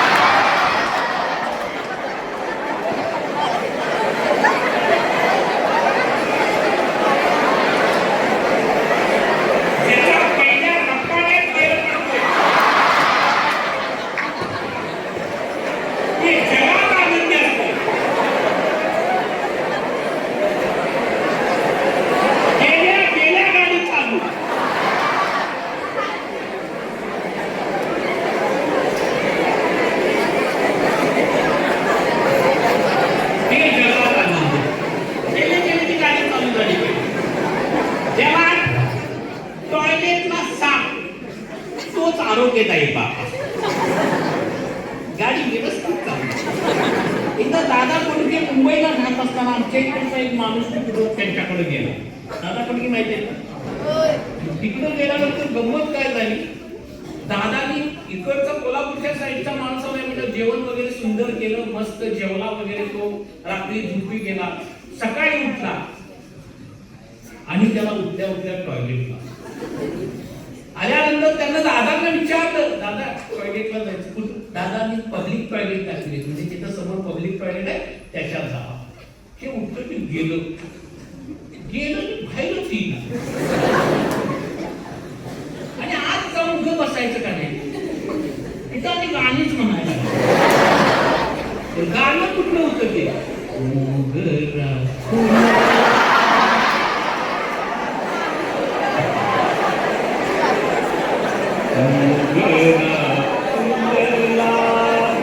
असा वरती जायला परत उलटा यायचा. फुलला मोगरा मोगरा फुलला परत मागं रिपीट यायचा. बाहेर माणसं यायची, टक्कर वाजवायची, त्याचा हात असं चालू. नंतर कोणतं म्हणलं दादांच्या पाहुणाला तो आत गेला, तो येत नाही, दादांनाच बोलवून आला.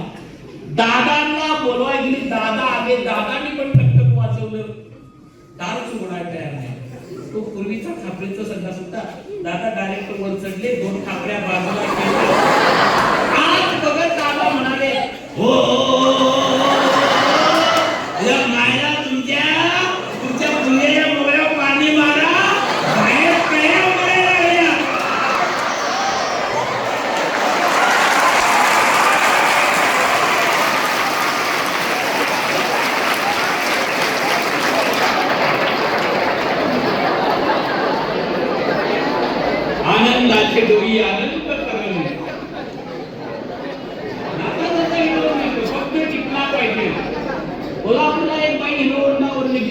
पुढं आणि होंडा पाठीमागं.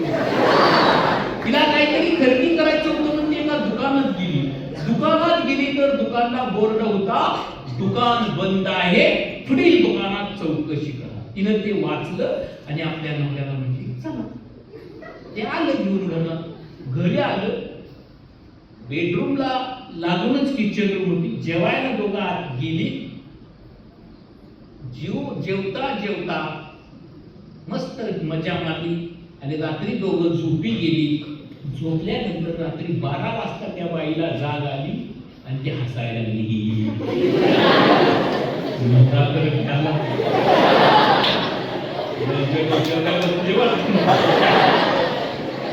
त्याने विचारलं तिला, हे काय झालं हसायला एवढ्या वेळ? ती म्हणजे गप झोपा, गप्पच झोपला, गप्पच झोप. पुन्हा 10-15 मिनिटं गेली. पुन्हा ती म्हणली लयच हसायला लागली. मग ती लयच उभी आली. म्हटलं काय झालं एवढ्या वेळा हसायला? मग ते कधी सकाळ नाही का कोल्हापुरात बोर्ड वाचला, दुकान बंद आहे, पुढील दुकानात चौकशी करा. पुढचं दुकान बंद असल्यावर कुठं चौकशी करायचं? रात्री 12 वाजता एकदा कळायला. अशीच माणसं आज म्हणजे सांगितलं की 4 दिवसानंतर कळते. एकदा आचार्य यात्रे अशी स्टेजवर रात्री म्हणजे खूप विनोदी होते. स्टेजवर चढतानाच त्यांच्या पॅन्टचा हुक सैल झाला. तशीच पॅन्ट हातात धरली. म्हणजे आजच्या कार्यक्रमाचे अध्यक्ष जरा पॅन्टवर, आजच्या कार्यक्रमाचे प्रमुख पाहुणे जरा पॅन्टवर. समोर एक म्हातारा बसला उठला म्हणला, ओ आत्रे कशाला वडताय, वाईट दिसते. आत्रे म्हटलं नाही वडलं तर त्यापेक्षा वाईट दिसते.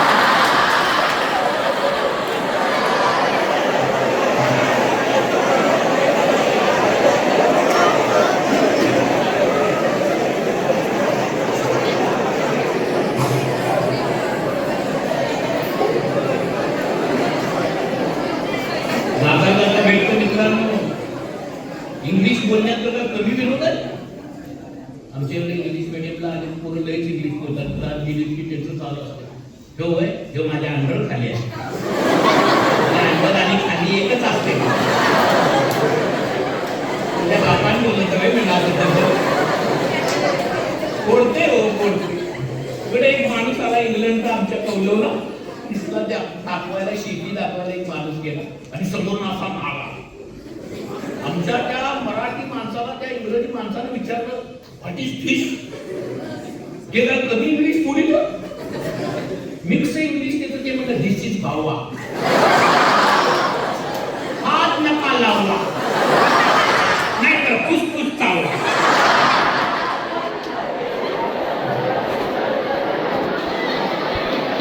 इंग्लिश इंग्लिश माणसांचं नागासारखं म्हणजे नाग कसं आहे ना, इतकं विष असतं नागाकडं. चावल्यानंतर जागेवर खल्लास करायची ताकद आहे. पण माझ्याकडे एवढं विष आहे म्हणून कधी असा फडी काढून जातो का बघा? जातो कधी? रस्त्या नाक बघा कधी असा फडी काढून निघाला? कधीच जात नाही. तिच्याकडे जरा फुस कर, तिच्यावर असं कधी करत नाही. खाल मान घालून जातो. विष खूप आहे, भरपूर विष आहे. पण नम्रता इतकी आहे की कधीच फडी काढणार नाही. मारलं तर कुणीतरी कळ काढलं तर फडी काढणार. म्हणजे न कळ काढता कुणालाही न डिवचणारा सगळ्यात नम्रतेने जगणारा प्राणी कोणता असेल तर नाग आहे. नम्रता आहे, खूप विष आहे, पण नम्रता नागाकडे आहे. तुम्ही विंचू बघितला असेल सगळे, विष कमी आहे, चावणार तरी कोण मराय नाही, पण नागासारखा सत्ता आहे. पांडीतने गेला तर असाच जातो, 4 पदरीवरने गेला तर असाच जातो. ह्याला बघितले की एकच विचार, हे जरा चप्पल आणली, त्याला चप्पल न मारतात, सोडते त्याला चप्पल. याला पण म्हणते मला मारत नाही चप्पल ना कोण. इथं बसलेल्यांच्यामध्ये ही पण आहे का, तू पण आहे त्या सारखं लोकांना डिरचायचं आणि ह्यातले पण. मी ह्या लोकांना सांगतो, ज्यांच्याकडं विंचवासारखी जी गुण आहेत ना, त्यांना लोक चप्पल न मारतात. जीवन नागासारखं जगा मित्रांनो, जीवन नागासारखं.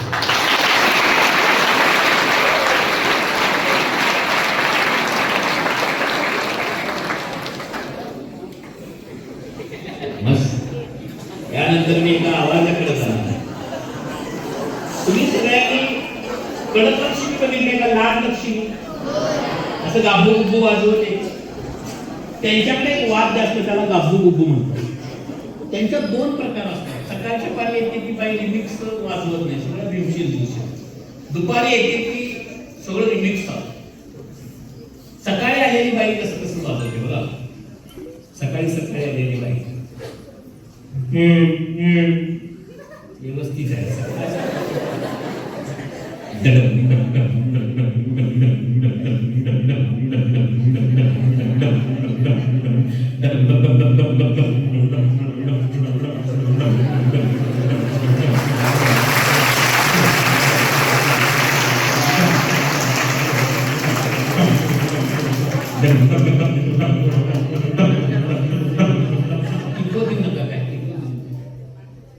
सकाळी आलेली बाई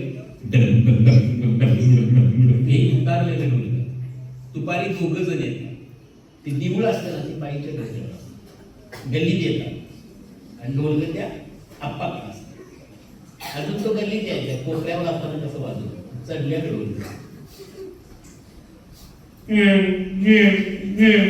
अजून यायचं आहे गल्लीत.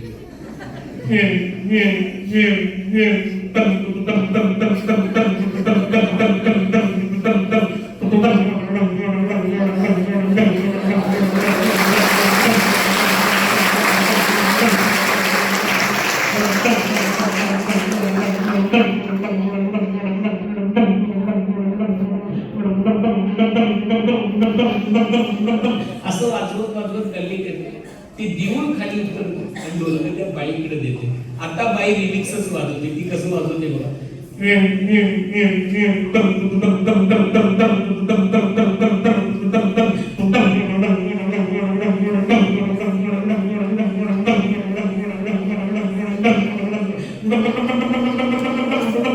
असं वाजवायला आप्पा चाबूक हातात घेतो. चाबूक घेतलेली बाई लगेच टेका बदलती.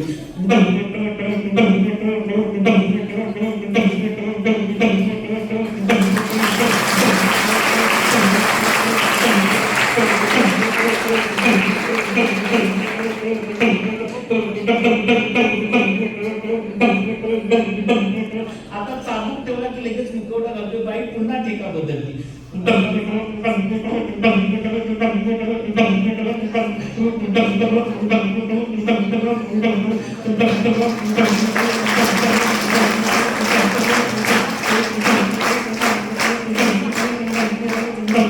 आता जाताना कसं वाजवत बघा. जाऊ दे बिचार थांबले. विनोद जाता जाता मी एका लग्नाला गेलो. तिथे 4-5 करवल्या वर्गावर जात आले.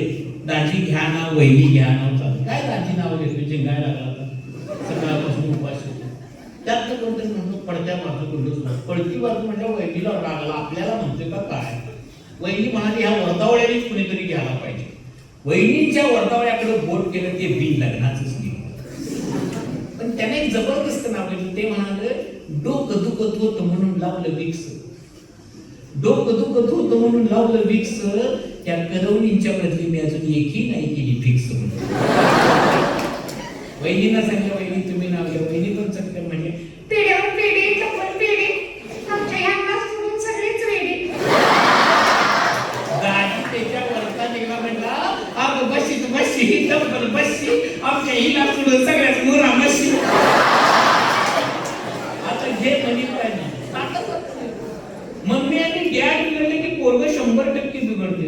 एकदा मम्मीने डॅड शोले पिक्चर बघायला गेले. शोले पिक्चर बघितलाय ना, अमिताभ बच्चन, जय वीरू.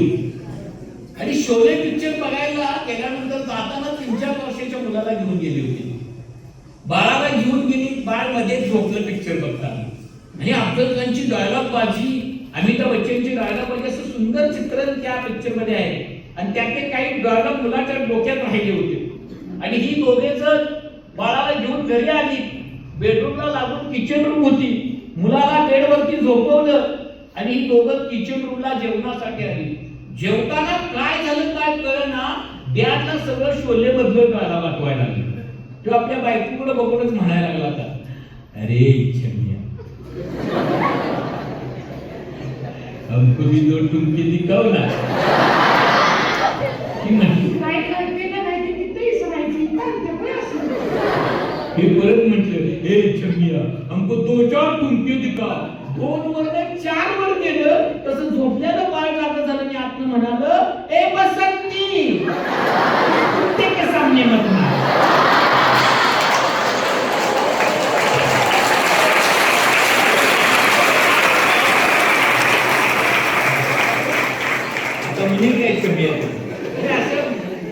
पाहिजेत ना असं हजर मध्ये मुलगा पाहिजे, तुम्ही सुद्धा पाहिजे, तुम्ही सुद्धा हजर कॉलेजवर काही कमी निघत असतं.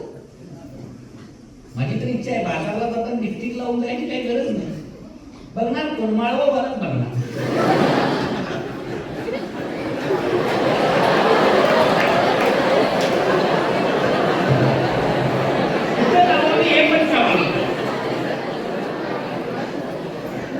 आणि इतकी गंमत असते तुम्हाला. कॉलेजवर एकदा मुलींचा ग्रुप असा निघाला होता, पाठीमागे मुलांचा ग्रुप होता. पाठीमागल्या ग्रुप मधला मुलगा पुढच्या समोरच्या मुलींच्याकडे बघून म्हणत होता काय प्रेम करणं काय पाप आहे. ती मुलगी म्हणजे हळू बोल तुझ्या मागं माझा बाप आहे. पुढे गेली म्हणते तिच्याकडे बघत असते मुलींच्याकडे म्हणते तुझ्यासाठी काय वाटत तुझ्यासाठी चंद्र सूर्याचा गजरा तुझ्या निमित्त मायण्यासाठी. आता तिच्या एवढ्या कोथिंबीर एवढा मोठा गजरा मारून काय कविता रचते हेलाच कळत नाही. मी काय वाचावं. परवा तर एका कवी संमेलनाला गेलो होतो. तिथं एक कवी उठला आणि कविता म्हणायला लागला पानात पान पानात पान पानात पान. समोरची म्हणते वा वा. परत कवी उठला पानात पानात पान पानात पान. पुढचा उठला आणि म्हणा सुभान आला. परत कवी म्हणा पानावर पान. पाठीमध्ये एक म्हातारा बसत होते म्हणजे हे कवी कवितेचं नाव सांगतो का नाही तेच तर सांगायला लागलोय म्हणला. पानात कवितेचं नाव आहे उभीचा गड्डा.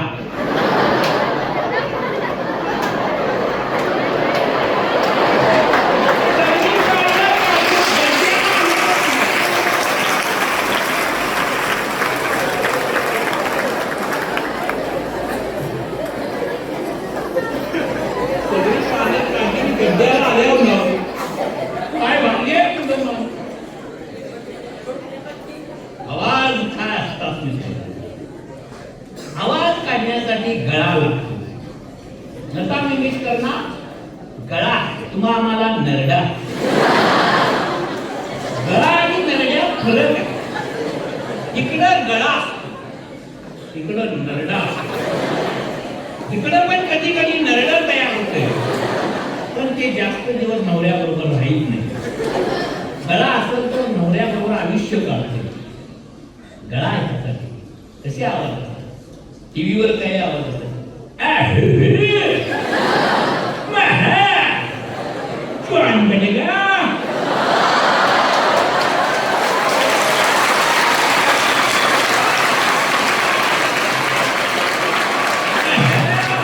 अरे मैं तुझको नहीं छोड़ूंगा.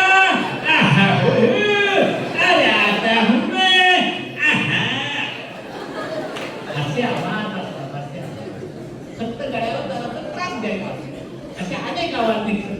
त्याला दादा कोणके अशोक सराफ निळू फुले गणपत पाटील श्रीराम लागू पूर्वीचे नाही. तुम्हाला जरा सगळ्यांना सांगतो यांना काही जण समज लागले. एकदा नदीच्या पलीकडे एका गॅदरिंगच्या शोला चालले होते आणि जाताना गणपत पाटील त्यावेळी लेडीज भूमिका करायची. लेडीज आवाज असायचा. नटरंग पिक्चर मध्ये जसा अतुल कुलकर्णींचा आवाज आहे तसा तो आवाज होता. आणि त्यांना सांगितलं तर तुम्ही ह्या सगळ्यांना बोलवून घेऊन या. गणपत पाटील सुरुवातीला दादा कोडकेंच्या दारात आले आणि त्यांनी दादांना हाक मारला. दादा चला की लवकर. काय वेळ करायला कसं.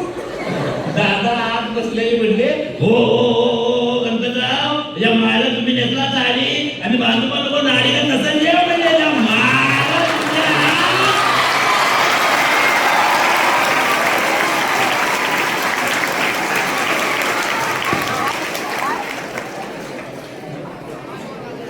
असं म्हटल्यावर ते गणपतीप्रमाणे दादा सगळं आवडून या कसं गणपती नसतं.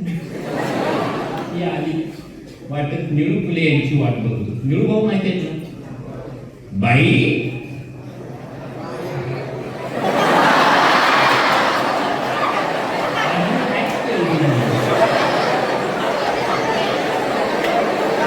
अजून यातून विषय यायचा. तोवर बाई बाईसाठी तर तुझ्या आणि बाईला वाड्यावर नेलं ती आता भाड्यानं राहिलाय.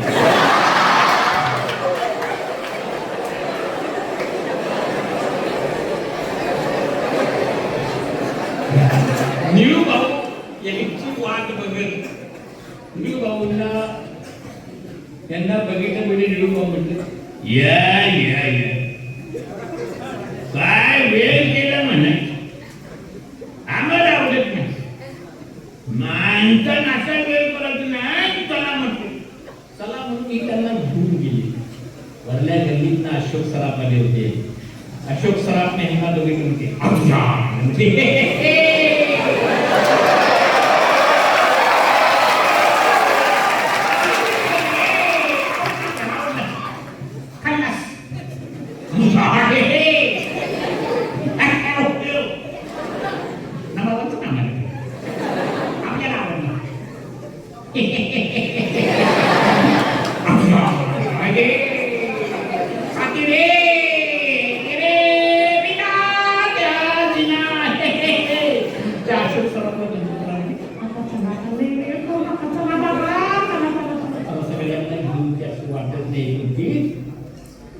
काही आवाज जातो.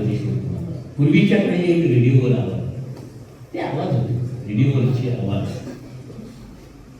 रेडिओ असायचे तुम्ही रेडिओ बघितला असेल नसेल पण रेडिओवर एक सकाळी आवाज असायचा दुपारच्या 12ला लागायचा. आकाशवाणीचे हे सारली केंद्र आहे. दुपारचे 12:30 वाजले आहे. श्रोत्यांच्या मनपसंत गीतांचा कार्यक्रम सुरू होतोय. आपली आवड सुरुवातीला लता मंगेशकर आणि सुरेश वाडकर यांनी गायलेलं राम कदम यांनी संगीतबद्ध केलेलं बड्या बापू चित्रपटातील गीत असा एक आवाज.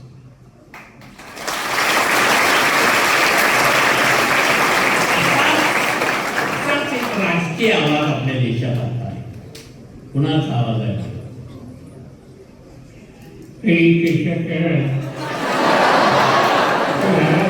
काही ते शैक्षणिक विकासाचा उद्योग आजकाल होऊ शकत नाही.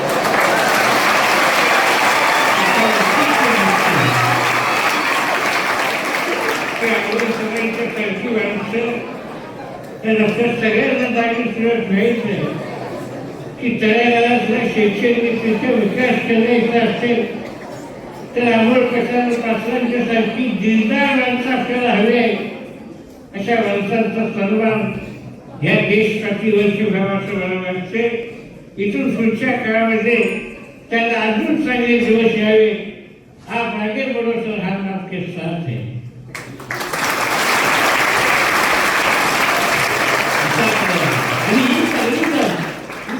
नदीच्या काठाला नाव चालवायला अमिताभ बच्चन बसले होते. यांना बघितलं अमिताभ बच्चन म्हणाले अरे रिश्ते में तो हम तुम्हारे बाप होते ते असं म्हणतात. गणपतराव म्हणजे हे बाबा बाप लागला नाही तर आई लागला आम्हाला पण पलीकडे नेऊन सोडू कधी झालं. ही पलीकडे गेली. त्यांच्या स्वागतासाठी अमीन सयानी आलेले. अमित सयानी त्यावेळेचे निवेदक अमित सयानी यांना पाहिल्याने अमित सयानी म्हणाले जी हाँ बहन भाइयों आइए जैसे दूध सूरज एक रंगीन शाम लेकर आपके सामने आता है वैसे ही हमारे स्कूल के स्टूडेंट आपके सामने एक आशीन प्रोग्राम पेश करेंगे. जी हाँ बहन भाइयों पिछले हफ्ते में नंबर 1 पर गीत था. इस हफ्ते में नंबर 2 पर और एक फिल्म का नाम है राम लखन. संगीत की धुन बनाए लक्ष्मीकांत प्यारलाल. गायक कलाकार लता मंगेशकर और कुमार सानू. देखिए बहनों भाइयों गीत सुनते सुनते ही सोना मत जाइए. ते असं 2-4 वेळा बहिणू म्हटलं आणि गणपत पाटलांना राग आला. गणपत पाटील म्हटले अरे पहिले तसं बाबूच आहे की म्हटलं का गैरसमज करायला लागलाय म्हणत होते. तिकडं पाठीमागे बघत असताना दादा कोणते नाव पाठीमागच्या कडेला बसले होते. त्या सगळ्यांच्याकडे बघून ते म्हणत होते, हो नाव सुद्धा जाऊ द्या, आम्हाला पळता येत नाही, मला पळवापुढे जरा सवय हो, नाव मध्ये हळू हळू हळू गेली पाहिजे, म्हणजे मजा येते या मायला तुमच्या ते असं म्हणायला गणपतीला म्हणते.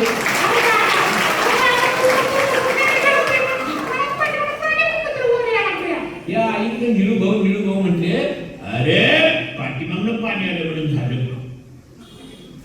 पुढे एक छिद्र जाते पाणी. आईकडे खूप विनोदाच्या बाबतीत मित्रांनो चटके बसणारी परंपरा पद्धती यायला लागली. अमेरिका, पाकिस्तान, जपान तिकडचं वाईट जेवण आहे तेवढं आमची लोक जेवण. या मुलांना सर आणि व्हॅलेंटाईन डे फ्रेंडशिप त्याचं खूप वेळ लागले. त्या मुली जास्त असतात आहे. सुशिक्षित बोलण्यात पण विनोद आहे, अडाणी बोलण्यात पण विनोद आहे. सुशिक्षित बोलावं म्हटलं तर सगळ्यात जास्त मुली असतात, पुरुष कधी त्या नादाला लागत नाही. एखादी सिटीतनं म्हणजे पुणे मुंबईतनं राहून जर खेड्यात आली तर तिच्या बोलण्याकडे बघायचं, सारखं तिचं हां हां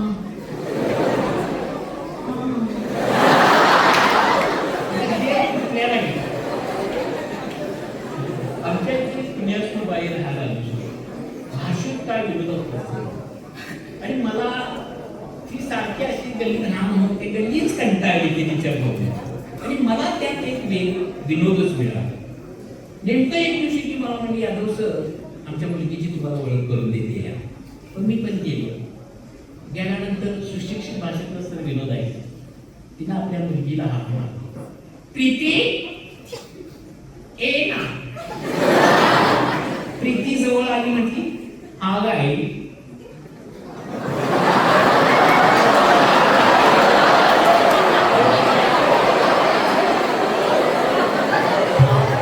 विचार करत होते मग तिच्या लक्षात आलं की हा विनोद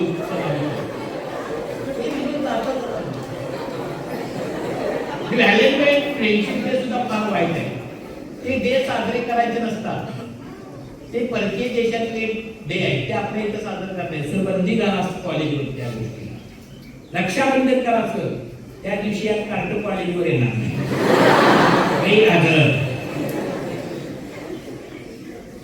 व्हॅलेंटाईन डेचा लय मोठा धोका तुम्ही ऐका, तुम्ही का नाही. आमच्या परवा एका आमच्या देशातील प्राणी पक्षी सुद्धा आता व्हॅलेंटाईन डे फ्रेंडशिप डे साजरा करायला. परवा एका तळ्याच्या काठाला एक बदक आणि बदकी चूची चूच घालून नवीन लग्न झालेलं जोडपं निघालं. त्या बाईच्या बदकाकडे बघितलं आणि आपल्या नवऱ्याला म्हणजे बघितलं कसा काय कसं व्हॅलेंटाईन डे साजरा करते नाही तर तुम्ही तेव्हा मला गचकत की म्हणले चल गप. ती म्हणाली चल. तो तिला म्हणला चल गप. नाही ते बघते चल. फिरून फिरून पुन्हा त्याच वाटून आली होती. पुन्हा बदकाने बदकीन सुचित चोच होती. पुन्हा बाईच्या बदकाकडे बघितली म्हटली अहो बघितलं कसं काय कसं हिरो राजा लैला मजनू नल दमयंती नाही तर तुम्ही असं मारला का नवऱ्याला. नवरा चिडकाडी म्हणला हे सरळ बघ बदक तोच आहे आता बदकीन दुसरी आहे.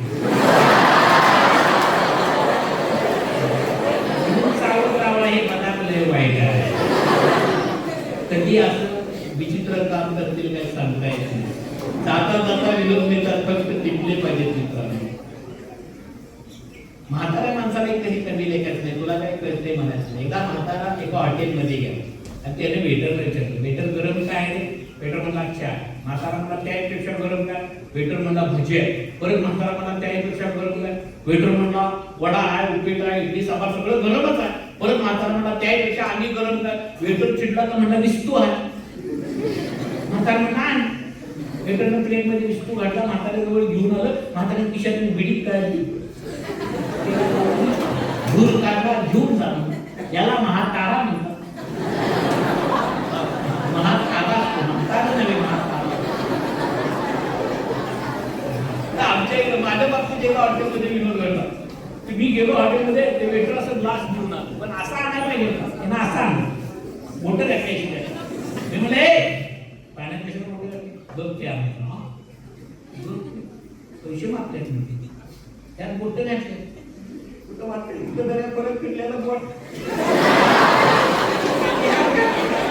मला म्हणते देवत्या, ते म्हणले यादव सर गप्प्या, मी मोठं तरी घातलं, पाणी देणारा टॉकी खूप तापलाय.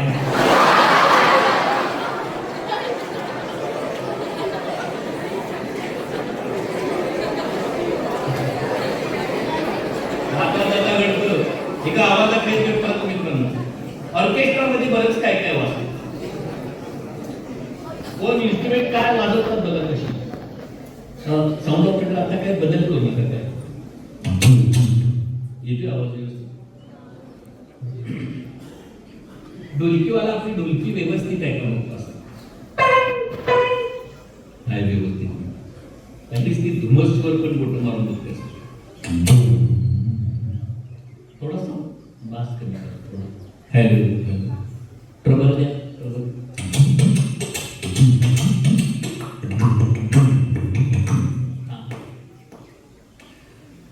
त्यांच्या हातात माझं हृदय आहे, ते मराठामध्ये तिथं हात लावतात, मला इतकी गुदगुल्या होती.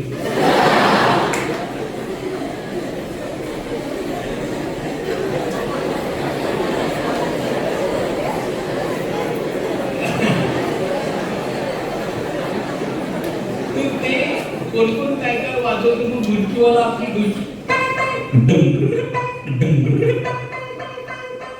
व्यवस्थित आहे, लागलीच ते ट्रिबल वाला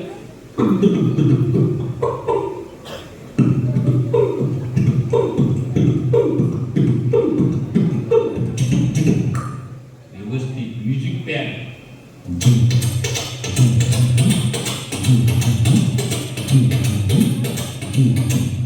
वाजवून बघतात सगळेजण व्यवस्थित आहे का, आणि मग ऑर्केस्ट्राला सुरुवात होते, कोण कोण काय काय वाजवतो बघा.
अजून कर्नाटकातील महाराष्ट्रात एखादा ते लय विचित्र बोल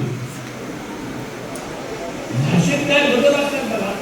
माझा एका कराडमध्ये कार्यक्रम चालू होता आणि जत्राची कॉन्ट्री लाईनची निपाणी शेजारचे एक दोघं चौघं तिथे कार्यक्रम बघायला होते.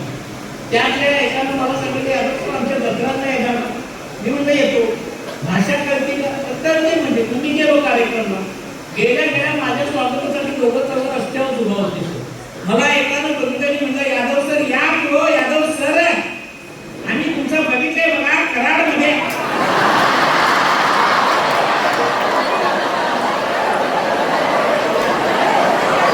मी म्हणलं काय रे कार्यक्रमात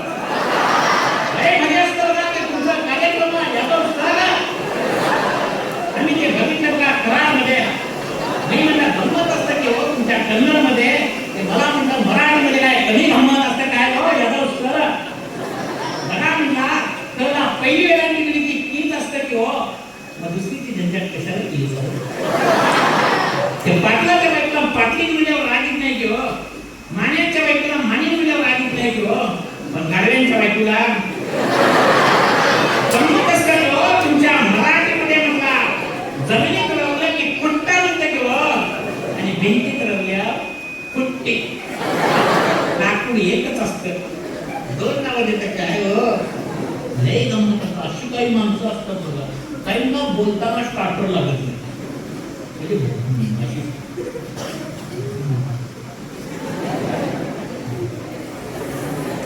जीभ जड असते त्यांची आणि काही नाकात बोलतात अशी दोघं जण एका बस भरती लागली एवढा दोघं पण भरती झाली आणि गंमत काय झाली जो गोंगा नव्हता तो ड्रायव्हर झाला आणि चोचरा होता तो कंडक्टर झाला आणि एका शिटीत बस आली त्यांना बस पाठीमागे घ्यायची होती गोंगाला ड्रायव्हर पाठीमागं बघत चोचऱ्या कंडक्टरकडे बघत म्हणला हे जरा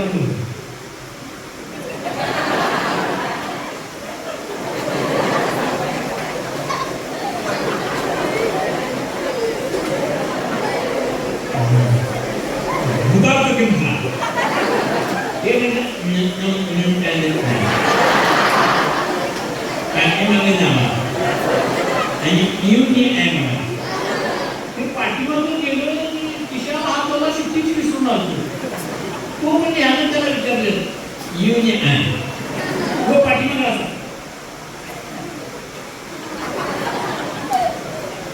येऊ दे हे त्याला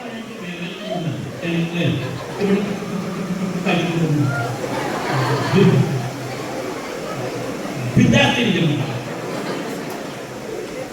येऊ दे हे त्याला म्हणजे आजच्या वेळेला नंदी आहे यात तो पाठीमागून म्हणून होतो खाऊ दे बघायला चार खाल्ला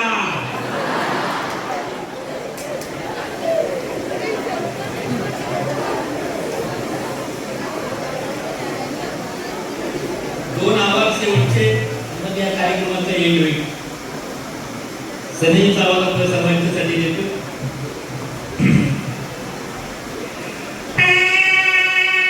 काय रिक्वेस्ट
नास्तिकता आवाज हर कुत्ता अपने गली में शेर बने प्रत्येक कुत्ता आपल्या गल्लीचं वाघ बनणार म्हणजे असंच एक कुत्र एका गल्लीत बसलो मवाळ होतं जास्त काय झाड नव्हतं लय मोठं नव्हतं फक्त भरपूर होतं आणि त्यानं शेतावरून आलेला माणूस बघितला होता रात्रीच्या वेळी पाणी घेऊन आलेला शेतीला त्याच्या हातात काठी होती त्यामुळे जास्त भुंकत होता, नुसता गुरगुरायचा. पण त्याच्या शेजारच्याला काय माहित नव्हतं का गुरगुरायला लागलाय, तो नुसता असा करा. त्या काठीकडे बघायचा,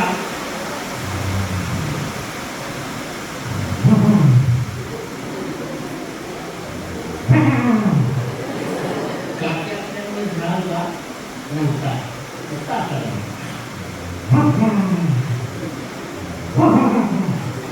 शेजारी बसलेलं होतं ते त्याला विचारायचं कोण आहे म्हणून. कोण आहे म्हणून विचारायचं, नुसता असा. याला नाही केलं त्या समोर का आता काठी आहे, पण शेजारचा जर आपण प्रत्येक वेळी विचारायचा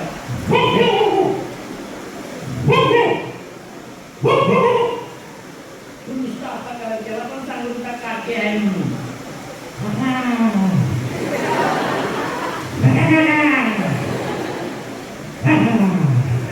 शेजारचा ते गेलो पलीकडल्या गल्लीतल्या डॉनला, केलं तिथंच विचारलं,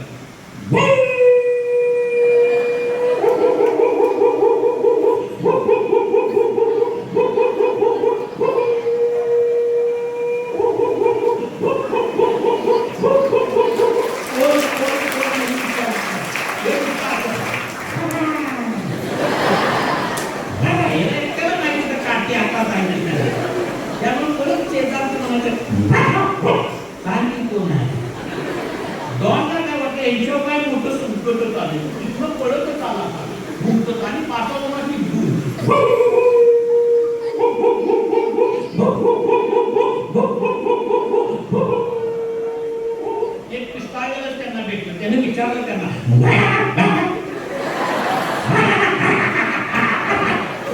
हे म्हणा चल. मी त्या दोघांच्या जवळ आली, तो त्यांना परत म्हणला जाळ दान होता. शेजारचा प्रश्न यांना काय माहित होतं काठी बिटी का आहे, ही सगळी लागली एकदम धोका आहे. पिसाळ्याला मधून तसा करता दोन आणि 14-15 कशी बोलवायचा,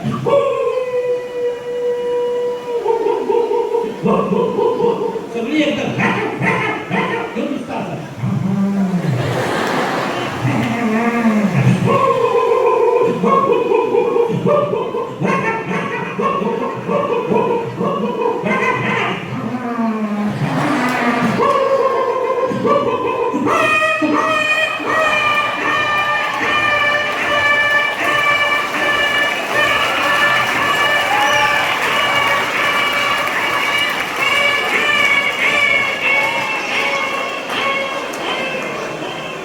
डॉनच्या पेटात काठी बसली. आला गेला आणि गोसावी दानीला दिला म्हणतात तसं डॉनला काय गरज नव्हती इथे येऊन बघायची. म्हणून तुम्हाला सुद्धा सांगतो, कुठं भांडणं लागली तर आपण जास्त पुढे जायचं नाही. संन्याशाला बनवायची सोय अलीकडच्या काळात जास्त आहे मित्रांनो, आणि ते तुम्ही समजून घ्यावं. आजच आजचा आनंदी शनिवार हा आज आपण आनंदात घालवला आणि मला बोलवून इथं तुमच्या पुढे सादरीकरण करण्याची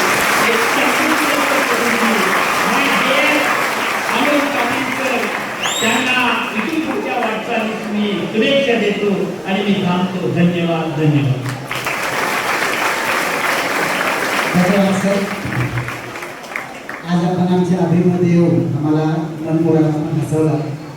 त्याचबरोबर आपण संस्काराची शाळा घेतली, आमचं प्रबोधन सुद्धा केलं. आई आणि वडील यांच्या कार्याची जाणीव असणे किती गरजेचं आहे याबद्दल सुद्धा आपण आपल्याला माहिती दिला.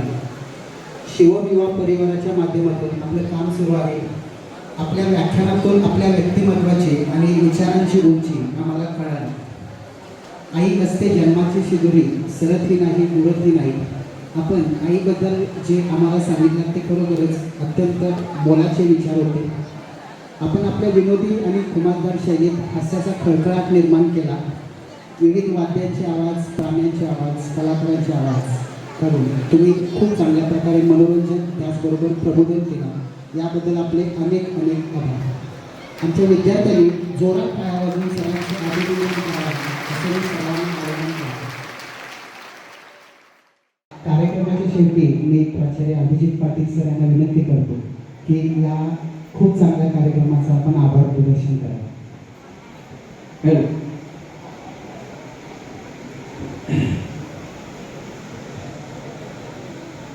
आजच्या या आगळ्या वेगळ्या कार्यक्रमामध्ये आपल्याला हसवण्यासाठी आलेले यादव सर यांनी खूप आपल्याला वैचारिक मार्गदर्शन सुरुवातीला केलं, आईचं महत्व पटवून दिलं, वेगळे आवाज काढले, करून तुम्हाला हसवलं. आणि विद्यार्थ्यांना आम्ही सतत सांगत असतो की आपल्याला जर आयुष्यात मोठं व्हायचं असेल तर कष्ट करावे लागतात. काही जण रडत असतात, मला हे होणार नाही, ते मी करणार नाही. व्यक्ती बघा कशी आहे, आणि या व्यक्तीनं आपल्या अपंगत्वावर सुद्धा मात करून एक लोकांच्या मनामध्ये आपला एक अधिराज्य कसं गाजवलेलं आहे. आपल्याला वाटत असतं की माणसं ती किती दुःखी असतील, पण आपल्याला अशा आगळ्या वेगळ्या विनोदी कलाकारांना जे आपलं मनोरंजन करण्यामध्ये त्यांचा जो सहभाग आहे तो खूप मोठा असतो. त्यांना रडवायला फार वेळ लागत नाही, पण हसवायला खूप खूप खूप कला लागते, आणि ती सरांच्या माध्यमातून या विद्यार्थ्यांना मिळाली. खूप चांगलं मार्गदर्शन सर तुम्ही इथं केला. आणि हा जो कार्यक्रम आपल्यासाठी तुम्ही जे आम्हाला इथे जे लाभलात ते आपले नेताजी मखदूम सर यांच्यामुळे लाभलात, त्याबद्दल सर तुमचं सर्वात पहिला आभार व्यक्त करतो. आणि आपल्या कार्यक्रमाला ही जी तुमच्यासाठी हा जो कार्यक्रम आयोजित करण्यासाठी सांगितला ते आपल्या संस्थेचे अध्यक्ष डॉक्टर अमोल पाटील सर, त्याचबरोबर संतोष पाटील सर आपल्या ॲडमिशन ऑफिसर आहेत, आणि सर्व स्टाफ ज्यांनी हा कार्यक्रम खूप चांगल्या पद्धतीने करण्यासाठी जी काही कामं केली त्या सर्वांचे मी आभार व्यक्त करतो. आणि हा कार्यक्रम संपला इथे जाहीर करतो आणि थांबतो. धन्यवाद. Thank you sir.